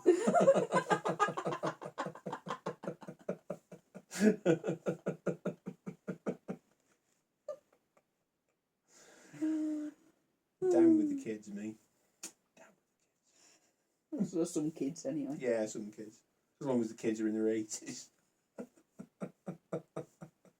Like original fans of Elvis, I'll be alright with them. I saw him on TV in 1950s, he was great. But have you noticed though, you know, when old people say, "Oh, kids today don't know about real music," and then you tell, actually, I have heard of all the music you like, and say, "You're too young to know about that kind of music." Yeah, they just make assumptions. Yeah, they're just never happy. I just want something to whinge about. The thing that's really annoying actually is the fact that like if you were around at a certain time, if you were like a teenager in the early 60s, you could very conceivably have seen the Beatles because they just used to play like small clubs. Yeah. So like a lot of very ratty, uninteresting, places did actually host some quite big names. So I mean, like nowadays, if you want to go and watch the Rolling Stones or something, it'd be in a stadium and it'll cost you like, I don't know, hundreds of pounds or something. But like back in the day, you could go and Before see they were famous. Yeah. before they were famous. Yeah, there's some little ratty hippodrome somewhere, and you go and see them for a couple of quid or something. I went in the Cavern Club once. Really? Yeah. Mum took me to Liverpool for a Beatles convention once. Oh, I was right. really big into the Beatles. And we were 15. Oh, cool. I went in the Cavern. The thing is, it was so packed. Yeah, I can imagine. We just couldn't move. We couldn't get to the bar. We couldn't hear the music on or anything, so we just turned around and left. But it was just for the 5 minutes we were there. It was very, very evocative. I'm sure it was. Yeah, because it's It's hard. It's not been done up or anything. We've still got all the posters on the walls from the all the acts they had in the 1960s and everything. cool. I mean, I'm going to say, I think you're possibly the only person ever. The song that you really liked was With Him Without You, wasn't it? I think I don't think I've met anybody else who's that was their favourite Really? Beatles song. I mean, conventional wisdom tends to say that the sort of twangly George guitar sitar ones aren't the ones that people tend to like. No, but conventional wisdom isn't very wise. Well, indeed, that's true enough. Yeah, I always think it's funny where you get people who, well, I'm going to say like, you get sort of great artists or something, and they kind of release something, record something, and it's really obvious that, I don't know, you just get clues occasionally that like they just put something on for the sake of having it on. I mean, I remember listening to one of the earlier Bob Dylan albums when I was first getting into him, and he did a lot of these talking blues type tunes, which I wasn't overly keen on, but there's one where it goes, "Tell your ma, tell your pa, something else, wah wah." It's really funny. Obviously it was recorded live or whatever, and he's just literally just like, wah wah. Can't remember. Yeah, can't remember, wah wah. Yeah, there's something quite chaotic about it. Yeah, it's like it's just, I mean, for God's sake, he won the bloody Nobel Prize for Literature, didn't he? A few years. Yeah. So it just goes to show, even Nobel laureates are off days. Yeah, he won a few years ago. There is a theory that Borges, who I mentioned when we were having tea, that he was like a sort of very significant modernist writer. There is a theory that says that there's a list of like writers who were considered great that never won the Nobel Prize for Literature. He was one. And there's a theory that says that the reason he didn't was because basically he was right wing. He supported General Pinochet. He was actually supporter of General. I know it's terrible. Yeah, so that was why basically they blacklisted him because of that. A bit like Dali supporting Franco, isn't it? I mean, to be fair, Dali probably supported Franco. I don't know exactly, but I would think it was probably for self-seeking reasons. Probably like he was. Yeah, maybe Franco was one of his patrons or something, or like there was money in it basically somewhere. It wasn't necessarily because he was, ultra committed fascist or whatever. It was like for tax reasons. It was for tax reasons or opportunistic business reasons or something. But not it makes it better. But yeah, that was the thing with Borges. Supported General. I didn't even know this until I started getting into it. I was like, oh shit, another one that's dodgy politically. Yeah, General Pinochet. Can I have the Nobel Prize yet? No, you can't. Oh, go on, play. No, sorry, no. Didn't Thatcher once call him somebody we could do business with? Something like that. Yeah, General Pinochet, somebody we can do business with. Oh, that's all right then, isn't it? Yeah. Good old Maggie. Yeah.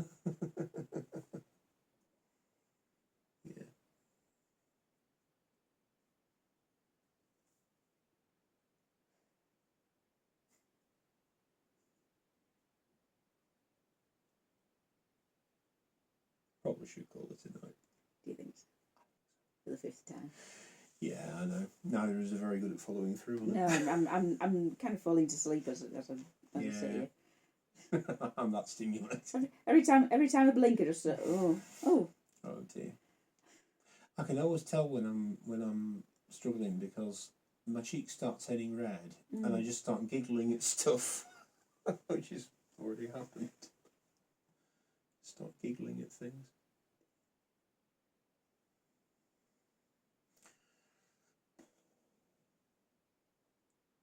Even if you do upload the whole thing, nobody's ever going to watch this. Nobody ever watches the short ones. So. Oh, that's not true. I do. But you do, yeah. You've got other people who watch your videos. Yeah, I mean, so some of them it's very unpredictable. Some of them only get 10 views. Some of them get 50 views, and it's very hard to guess what'll do well and what won't. There doesn't seem to be any kind of. I find that with blogging. I find that with blogging, particularly with poems and stuff. Actually, like I'll do like a sort of a longer poem or something, and I'll really like it and think it's really good, and it'll get like 1 like or something. And don't get me wrong. I mean, I'm grateful for them all. It's especially when people put comments and stuff. But then I'll do some knock-off, tot-off 3-line thing, and it'll get like about 10 likes, and I'll be like, "Are you kidding me? You're only liking this because it's like easy to read." Yeah.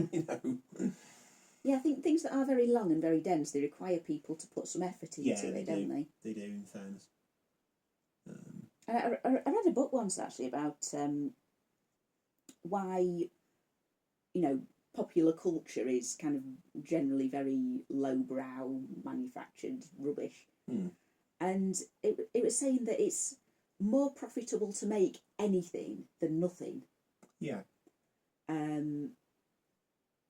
So, TV channels do just churn out loads of kind of low-budget dramas and reality TV and just for the sake of things. filling the air, basically. Because it's filling the airwaves is more profitable than just not having anything on at all. Yeah. Yeah, and if you did do, really deep, involved documentaries and dramas and things, only a very small number of people would be tuning into them. Yeah.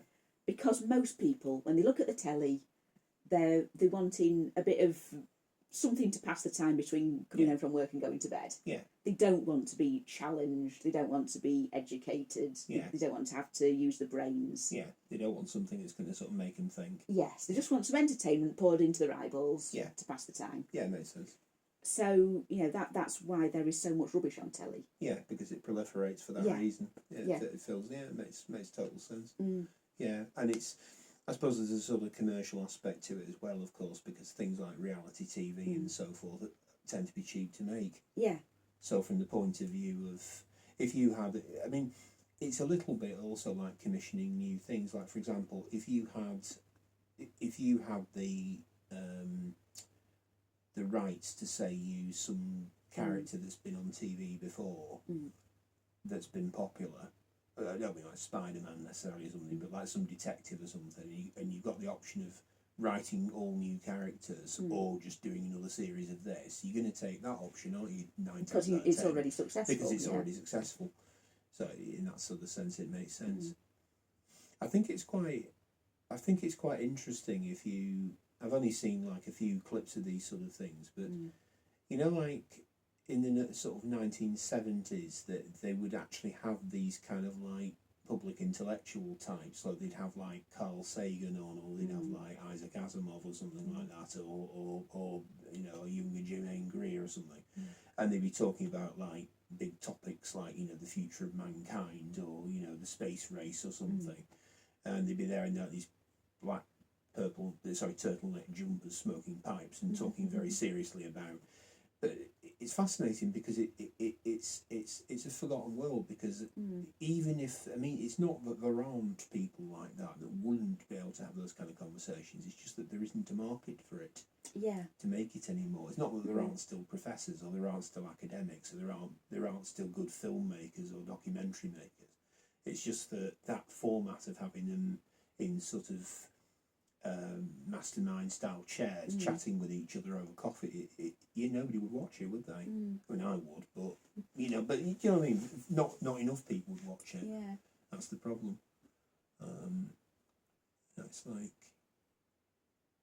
I mean, it's almost like, I use like if you think about it, like a ballet or something, where you have to have, highly trained people sort of, learning all these choreographed pirouetting moves and things, an orchestra playing. Like the amount of what it would cost to sort of like hire that and stage that versus you can have the same amount of, reality TV with people getting drunk and throwing things at each other. You can quickly see that that's an extreme example, but the one is clearly more, and who's going to watch the ballet? Yeah. Fraction of what's going to watch the. Yeah, that's the problem. Yeah, that's what I was saying. Only a very small number of people actually watch telly to be sort of to be given something, some kind of brain work. I remember. I mean, it wasn't just about telly; it sort of went into the realm of literature and film and everything as well. But it was more or less the same thing. People produce anything rather than nothing. Because because they can make money out of it. I remember seeing. There was a cartoon I remember seeing once, and it was called Baby Genius. I think they did a series of them, but the one I remember was Baby Genius is like a sort of like stereotypical. He's got like an enormous head, like and all this kind of thing, and he basically tells his mum and dad, like he's there. He says to them like, why do you spend all of your day slumped in front of the television, absorbing this, narcotic effects of its thing? Go outside and do something. And they're like, well, what do you want us to do? I don't care. Go out and live. So like they're like, oh, what you could do to go to the garden centre and get some plants. So they get in the car and go off. And then he turns around and it's like, and now we present, an hour-long exploration of Einstein's theory of relativity. And he's like, woo! And then the clock goes around to 4 o'clock and it's like, be careful, Gilligan, there's a spider in the cave. And then by the time they get back, he's like, kind of this little dummy. He's just kind of, oh dear.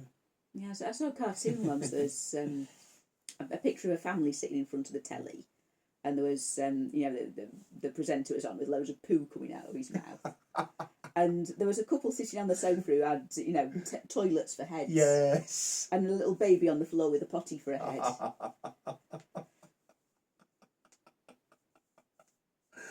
Oh, God. That's like, what's the name of that artist?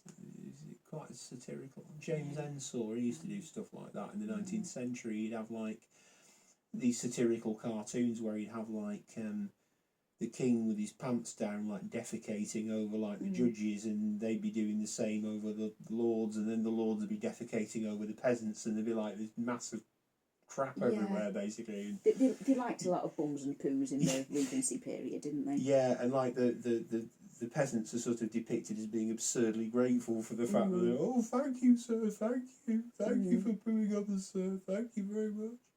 We're so grateful, sir. We're so grateful. Thank you. Yeah, that sort of like Crookshank style political cartoon. It's very sort of ribald, isn't it? And when you consider what censorship laws were probably like in those days as well, it's surprisingly cutting edge. Some of them, aren't they? Very hard hitting. Well, a lot of the censorship laws only really came in during the Victorian period. It was later on. So Crookshank probably got away with it for that reason. Yeah, fair enough. Because I know he used to sort of like, apparently in the days of the sort of Prince of Wales, like the future George IV, he'd do these like monstrous cartoons of him with like a gigantic stomach and like an enormous backside and farting and all this kind of thing. And Yeah, and you think, yeah, wow, I mean, she got away with it, really. You know, it's that's I mean, that would be considered hard hitting today, you know, but like back then, wow, you know, this guy's like as good as the king, basically, and you just depicting him as this, you know, disgusting kind of grotesque caricature. Yeah, you got him doing all this stuff. Yeah, it's amazing actually how many of those. Yeah, those sort of cartoons they tend to sort of focus on bodily movements and things as the thing in it. Yeah, I read a theory once that kind of censorship and the general morality level of morality and you know, religion and everything that's it kind of goes in 200-year cycles. Oh, okay. Like you have 100 years of sort of Victorian style values, and then 100 years of Georgian style values, and then 100 years of Puritans. Yeah. And so on. Yeah, maybe so. Yeah, it's like a sort of a. Yeah. I know. I remember seeing a thing once with, funnily enough, with Stuart Lee, and he was talking about like the sort of stuff that he used to watch in the 70s, and he was on about like some of the drama series that they kind of made for sort of kids, but they were like at the more thoughtful end of it, like supernatural horror stuff like Children of the Stones, and he said like his mum and dad used to let him watch it, and you know, like it was the Tomorrow People. Yeah, that sort of thing, and he sort of said like, you know, his parents had let him watch it basically, and he was like, it really stayed with him, and the stories were really good and really interesting, and you know, he'd be talking about it with his mates at school and that kind of thing, and then he was like, fast forward to sort of like his own son or children basically watching like Skins or something, and he'd be like, what is this? You know, there's no content in it whatsoever, it's terrible, you know. You know, literally have programs about, you know, all these teenagers, and they're all really hip and cool, and you know, and they're all like, you know, partying and bonking each other and smoking weed and everything, and he was like, you know, like a suburban teenager in the sort of 70s kind of thing. You know, you felt a bit isolated from stuff, and some of these like supernatural horror things kind of more chimed in with your experience, because you weren't feeling like some cool dude who goes to parties or something. You were like an outsider type, and unless you were very fortunate or whatever. I can kind of see that. You know, like it obviously it's like a horror piece, but it kind of chimes more with that.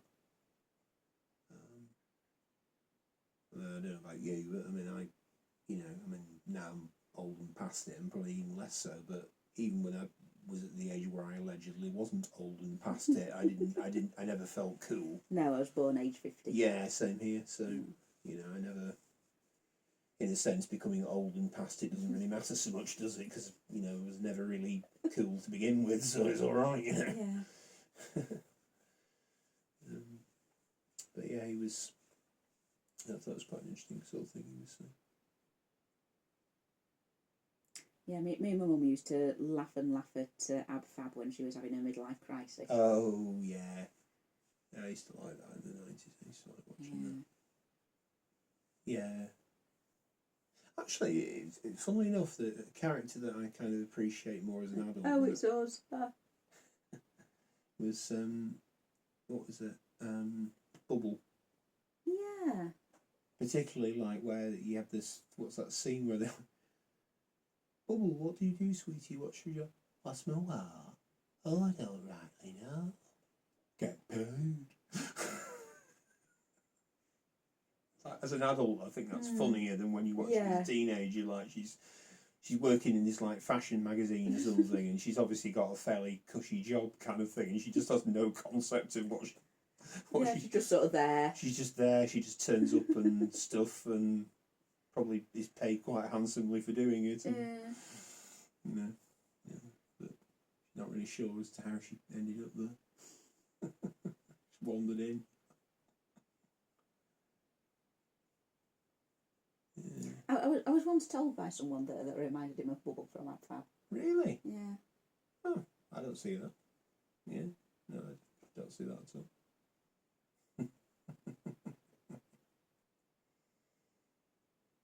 I do think you have slightly, like in a slightly parallel universe. I think you could do the whole gothy witchy vibe thing. I used to. Yeah, yeah, I did go through a phase. Yeah, I can kind of see that. Well, I don't know about, maybe this is just me projecting, but I do think that in some parallel universe, I'm a bit older, I'm single, I've got a beard even though it doesn't suit me, and I live on a barge and smoke a pipe. Maybe that's just me projecting, I don't know. Well, do you think I could get away with smoking a pipe? Yeah. Mm. Yeah, like a babushka. Mm. Yeah, maybe they're like a...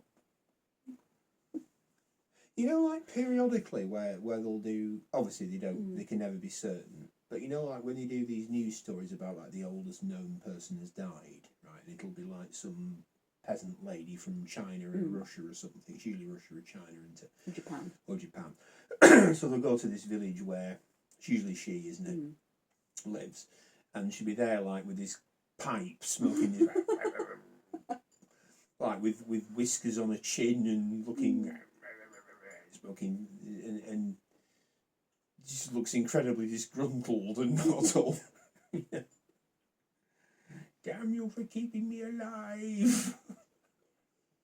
I read something interesting once about, centenarians once. It said most of them will either say that they spent all their lives smoking and drinking and partying, or that kind of thing just never had any appeal to them. Yeah. It just makes me think, it's all about doing what you want at the end of the day. It's just, And the genetic lottery. Yeah. Yeah. Being happy. Yeah. Just do what makes you happy. Well, I think... Low stress. I think you shared a meme about it once, but I think you shared it a couple of times. But you know that it resonated with me, that one about, I don't think there has to be some grand purpose to life. I think it's okay to just find various things interesting and to kind of go between them until eventually you die. You think, yeah, okay, I can get with that. Yeah. What else are you going to do? I mean, I was thinking about this actually when I was making the Mad Max Interceptor out of Lego, and I was thinking, I spent a fair bit of time making it, and it was fun and it was enjoyable and all that, but I remember just thinking afterwards, like, why did I do this? I did this because I'd always kind of wanted the car from being younger. I had the opportunity to do it, and it's kind of cool. Yeah. And why not? Yeah. It's fun, it's cool. But beyond that fairly shallow reason, there wasn't really some... Yeah, but it is just making a Lego model, isn't it? It's not life or death. No. It's not going to affect anyone else. It's just you spending your time on something, isn't it? And it's a fun project. Could you have spent that time and money feeding the homeless? Yeah, of course. Yes, but you didn't. But I didn't. Occasion. Yeah. I didn't. Yeah, exactly. Not many people are spending their time and money feeding the homeless. Well, for that matter, could you spend it doing something else entirely? I haven't. No? Haven't, if I'm honest with myself, no. No. I do sometimes wonder, like if I know they sort of made a series of The Good Place and everything, but I do wonder sometimes if heaven is real, like if there's literally like a group of like monks or maybe little old ladies kind of walking around, kind of watering little pot plants and things and going, oh, it's very nice, isn't it? Oh, isn't it? And then all the rest of us are all in hell. All in hell for being terrible, selfish bastards. For not being kind to their pot plants. Yeah, for not being nice enough or whatever. It's like, we see through your veneer. we see what a terrible person you really are. You let your plant die. Yeah, you never gave any money to any homeless people, did you? Eh? Yes. What was it you said on the 12th of July, 20-something? He'll only spend it on crack. How do you feel now? Oh, God.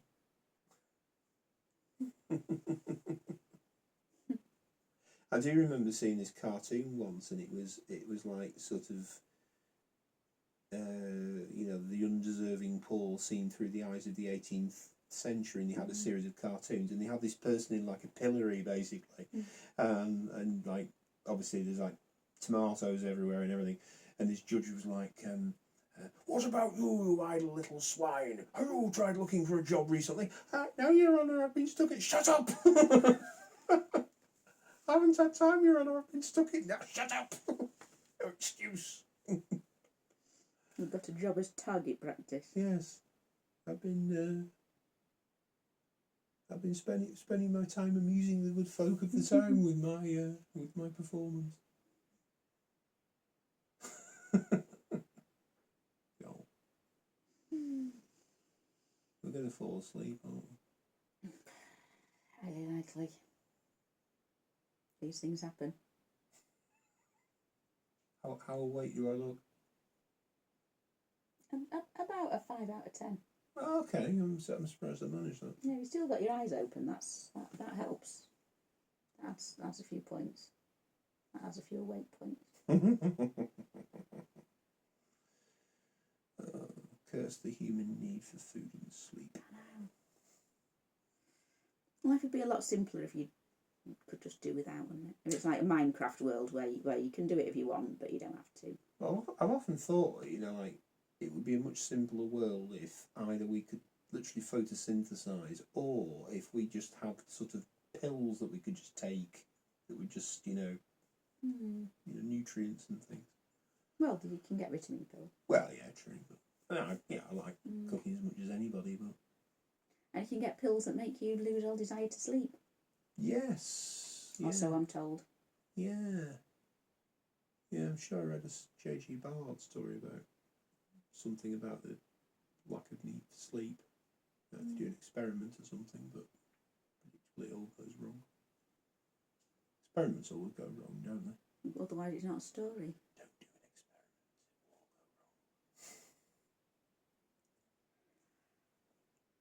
wrong. Like in the Bible, isn't it, when he tells them not to eat the apple? Yeah. And can you imagine if they hadn't? What a short book. Yeah. So he comes back and he's like, have you eaten? Oh, you haven't? Okay. I didn't see it. Oh. I thought you were supposed to know everything. Yes, of course I knew you were. Yeah. So you just loll about here and not eat. Yeah, have a nice time. Yeah. Not eating any apples. So was there literally like the rest of it was just blank? Like every other page is just blank. It's like, he told us not to eat the apple, so we didn't eat the apple. The end. And so we had a little walk in the garden and saw a rabbit. That was nice. I looked at, there was an eagle flying overhead and I know, like with a fish. I remember there was like in some of the Choose Your Own Adventure books I used to read as a child, like that it would give you the option, like like, do you decide to give up now? If so, turn to the last page. Yeah, and it's like, well, if I give up now, I'll just stop reading, won't I? Why are you giving me the option to make any sense? Just close the book.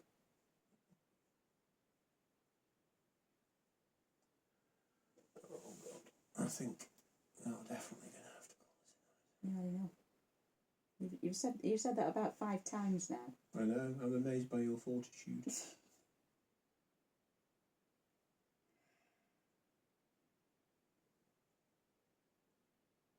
You look very much at peace. Andrea claims when I go to sleep, I have a slight smirk. She claims You did then. You did then. She claims I look like this. Yeah. No. Yes, I'm asleep and it's very nice. I'm having a really good snoozle here. Oh, making up lots of lovely Zs in the air. I do like sleeping. It's very nice. Yeah. I just wish I was aware enough to enjoy it. Yeah. I mean, to be fair, sometimes it's not great because, like... You have nightmares. You have nightmares or you're awake at silly times in the morning or whatever, but for the most part, yeah, it's something that I've always been reasonably blessed with in that sort of sense. I did have insomnia when I was at university, but that was really only because of the stress and everything. But for the most part, it's not been something that's troubled me unduly. Unduly. Whatever Julie thinks about it, we don't know. Hey.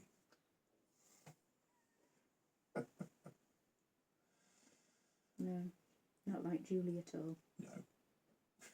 Unduly. is that noise? Is that the cat? It's the cat, yeah. Sounds like it's opening drawers. Do you think it might be a burglar? I hope not. I think we'd have noticed if a burglar came in. Hope so. In a black and white stripy jumper wandering in.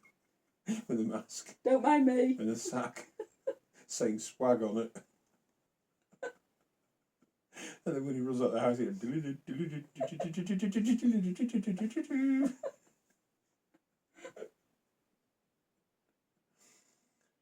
Didn't they used to do that thing on these old comedy routines where they'd have somebody like the Phantom Raspberry Blower of old Camden Town, where they have him running down like a thing, like a long cloak, and then he'd get to the end and he'd sort of point left and run left. Like the two Ronnies sketch. I'm sure they did. I can't bring it to mind specifically, but... It's like a parody of Jack the Ripper, isn't it? Yeah. The old Phantom Raspberry Blower of old Camden Town. Yeah.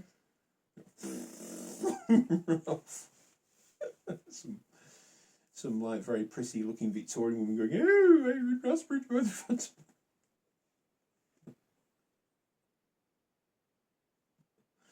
Oh dear.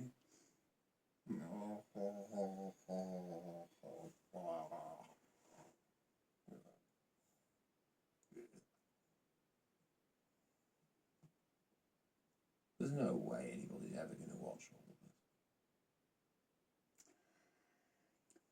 That's not the point.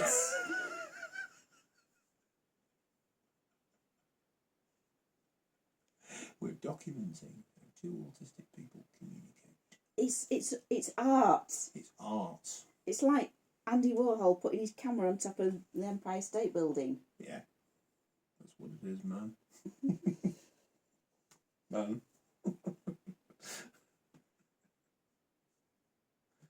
Put a camera in my living room. If Tracy Emin can lie in a bed for however long and then get out of it, then we can have a conversation for... See, I liked the unmade bed. I thought the unmade bed was, actually an interesting, thoughtful piece of work. She did say, didn't she, that some of the things that are on the bed you can't actually get anymore. So in a sense, it's almost like an unintentional time capsule. Yeah. Like some of the products and things that are... And it's kind of portrait. It's a direct portrait. It's suggesting a character. Yeah. The character that lies in this bed is the sort of person who'd have these things and leave them in such a state. And a state of mind, yeah. Yeah.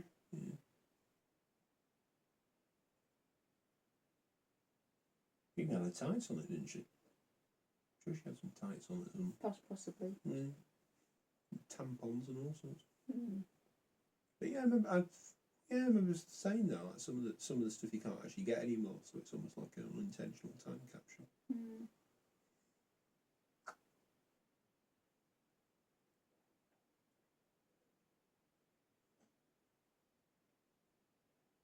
Do you mean like product packaging, or does she mean actual objects that no longer exist? Like floppy disks and stuff? Both, I think. Yeah, I think mainly packaging, but I think there were one or two items that she said, like, they just don't exist anymore because the technology's moved on or something. Like little... Yeah.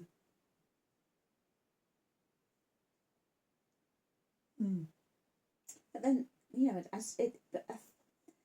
going back to my point of it being a portrait of the kind of person who would sleep in this bed, the portrait in which the sitter has gone. Maybe that would make the person who would have these things a different person. If they had loads of retro packaging, there'd be a different person to look to who would be there 30 years earlier. Yeah, and I suppose it's almost like that kind of Greek concept, isn't it, that you can't step twice into the same river because the river isn't the same anymore and neither are you. It's like the flux of time, isn't it? I mean, I know there's sort of science sort of talks about like the effects of the aging process, and things happen. Your hair gets grey and then white, and your sort of muscles become weaker and things like that. But they don't really truly understand what ageing kind of is, do they? They don't really know why it is that we age in the way that we do. Or that people age, over sort of 80 or so years, and yeah, cat ages over 15 years, yeah, and a mouse over 1 year, and so on. Almost, why is that? I mean, it's almost like the sort of time stream itself is in some sense sort of toxic, and the more sort of exposed to it you are, the more, obviously it's not like that, but you know what I mean? I'm allergic to time. Allergic to time. But it's but they don't really fully understand how and why ageing happens, do they? I mean, they understand it in sort of broad brush terms, but really sort of drilling down into it, and the sort of breakdown of DNA and so on, that means that cells don't replicate in quite the same way. And yeah, exactly. But in terms of really understanding, it's like consciousness, isn't it? Like we've got a very broad understanding of stuff, but in terms of really understanding it, what exactly causes it? How does it happen? What mechanisms cause it to happen? Can it be slowed? Can it be sped up? Is there anything we can do to, other than cosmetics or something, to sort of stave it off or something? Why is it that some people appear to age more quickly than others? All these sort of questions. We don't really fully understand it all. It's a bit like in the Time Machine, isn't it? Like where he sort of presses the lever forward, and the Morlock sort of deteriorates in front of him. It starts off as a fighting creature, and then it becomes sort of like a skeletal thing, and then a pile of bones, and then just dust. Yeah, it's very strange. I did read a theory once that that the oldest woman who ever lived, Jean-Louise Calment, supposed to be 123. Okay. There was a theory that her body had actually stopped aging. Oh, okay. What, like in the sense that it had reached a certain... Yeah, it reached a certain point, and then it no longer deteriorated It any didn't further. deteriorate further. Yeah. Well, maybe that's so. Maybe there's certain limitations to it. I mean, it's a bit like Quentin Crisp used to have the sort of satirical claim, didn't he, that if you didn't do any housework for 5 years, after 5 years the dust didn't get any worse. Yeah. So if you can just ignore it for 5 years, you'll be fine. Actually, I think we have ignored it for 5 years, I think, in my house, to be honest. But yeah, the dust won't actually get any worse. The clutter gets worse. The clutter gets worse. You get more things to put the dust on. I mean, equally, there's that saying, isn't there, that if you spend all of your life, not drinking, not smoking, not doing this, not doing that, and like subsisting on salads and things, you won't actually live longer. It'll just feel like it. Yeah, you might still get hit by a bus. Well, yes, indeed. But yeah, you won't necessarily live longer. It'll just feel like it. Like stuck in a bus terminal. How do you look when you sleep? Sort of like this, but with my eyes closed. Just do. I don't actually. I've never seen myself asleep. You know. No. What would you look like though if you close your eyes and like sort of that. like a relaxed? Oh, okay. I look like that. Like that. That's what I look like asleep. More or less like this, like me, but without the eyes.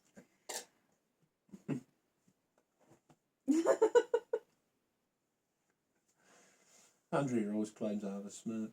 Yeah. Little smirk.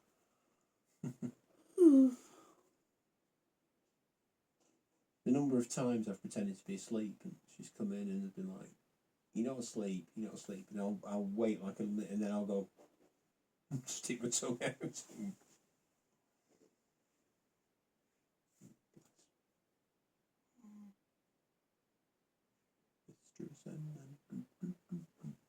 Bring me a dream. Bum, bum, bum, bum.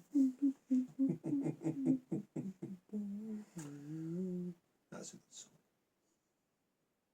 Chordettes, 1958, I think, or something. Oh no, it was early, 55 actually. Yeah. Used in Back to the Future and Halloween 2 over the credits. Fount of useless information. I can't know about useful things. What's useful information? How to charm people, how to get them to give me lots of money. Yeah, Yeah, that'd be useful, wouldn't it? You could just Yeah. make people give you loads of money and then Yes, you never have to work again. Yeah, how to get somebody to give me some high paying job where there's an inverse ratio between what I'm expected to do and how much money I'm paid. Yeah. Give me 10,000 subscribers. I could just earn my living saying what I think. What's been on my mind today? Well, do you know what? 10,000 people want to find out. I do wonder sometimes, like with some of these newspaper columnists and things, like probably paid a very decent salary or something, and all they do is just spout a load of complete piffle. Just say what they think. Yeah. This. Let me tell you all the things I think. Yeah, yeah, absolutely. You get them sort of come. I mean, obviously the different ones, but Yeah, how do you get to be a newspaper columnist? I'd like to be a newspaper columnist. Yeah. I'd like to just write about things that I think and get paid for it. I mean, and be famous for telling people what I think. I mean, the thing is, right? I mean, I'm sure in the interest of humour, I could sort of create some right wing character or something that I could sort of hide behind every week and kind of thing and pontificate about the sort of the world or something, and the Mail on Sunday could pay me whatever it would pay me for writing writing this thing. And why not? I mean, if your readers want to read about young people should be flogged and put in the army or something, I can write that for you every week. You make something up, yeah. If you want, that's fine. I actually have to mean it. I mean, I can just in my day, yeah. Even though my day was the 1990s, yeah. We didn't have all these DVDs back in my When we got to the end of our cassette, we had to press rewind. Absolutely. Yeah, something like that. Very easy these days. They only have to press eject. They don't do physical media. All you have to do is fire up YouTube and it's all on there. I'll never know the frustration of having to get a pencil in a cassette thing and wind it back. Actually, I don't think I ever did that, to be honest. Load 2 floppy disks before you could play your game. Oh, God, yeah.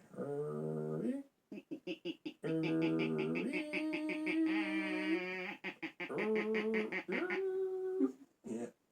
It was like, what was it? Like green, red, green, red, green, red, or blue, yellow, blue, yellow, blue, yellow, or something. Yeah. Oh, God. Yeah, we thought it was great. Unless it crashed halfway through, in which case we didn't. No. Yeah. Horace goes skiing on the Spectrum ZX.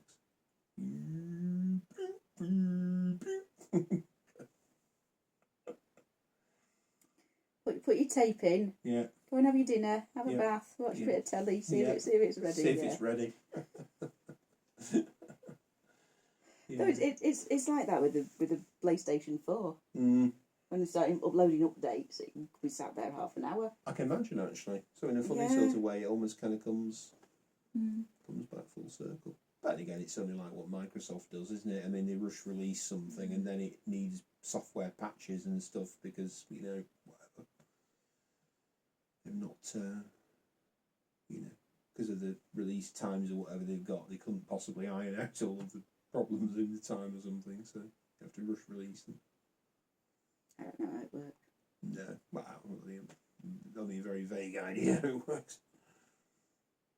Don't know how much works, to be honest. Even writing. I just wing it. Yeah, I'm the same. I don't really know what I'm doing. I mean, I get a lot of nice compliments from my readership of about 5 people,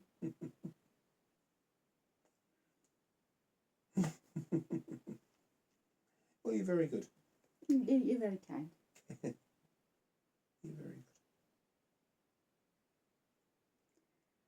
I would say of all the blogs that there are online, mine's the best one. Yes. That's done by me. Definitely. best one that's done by me.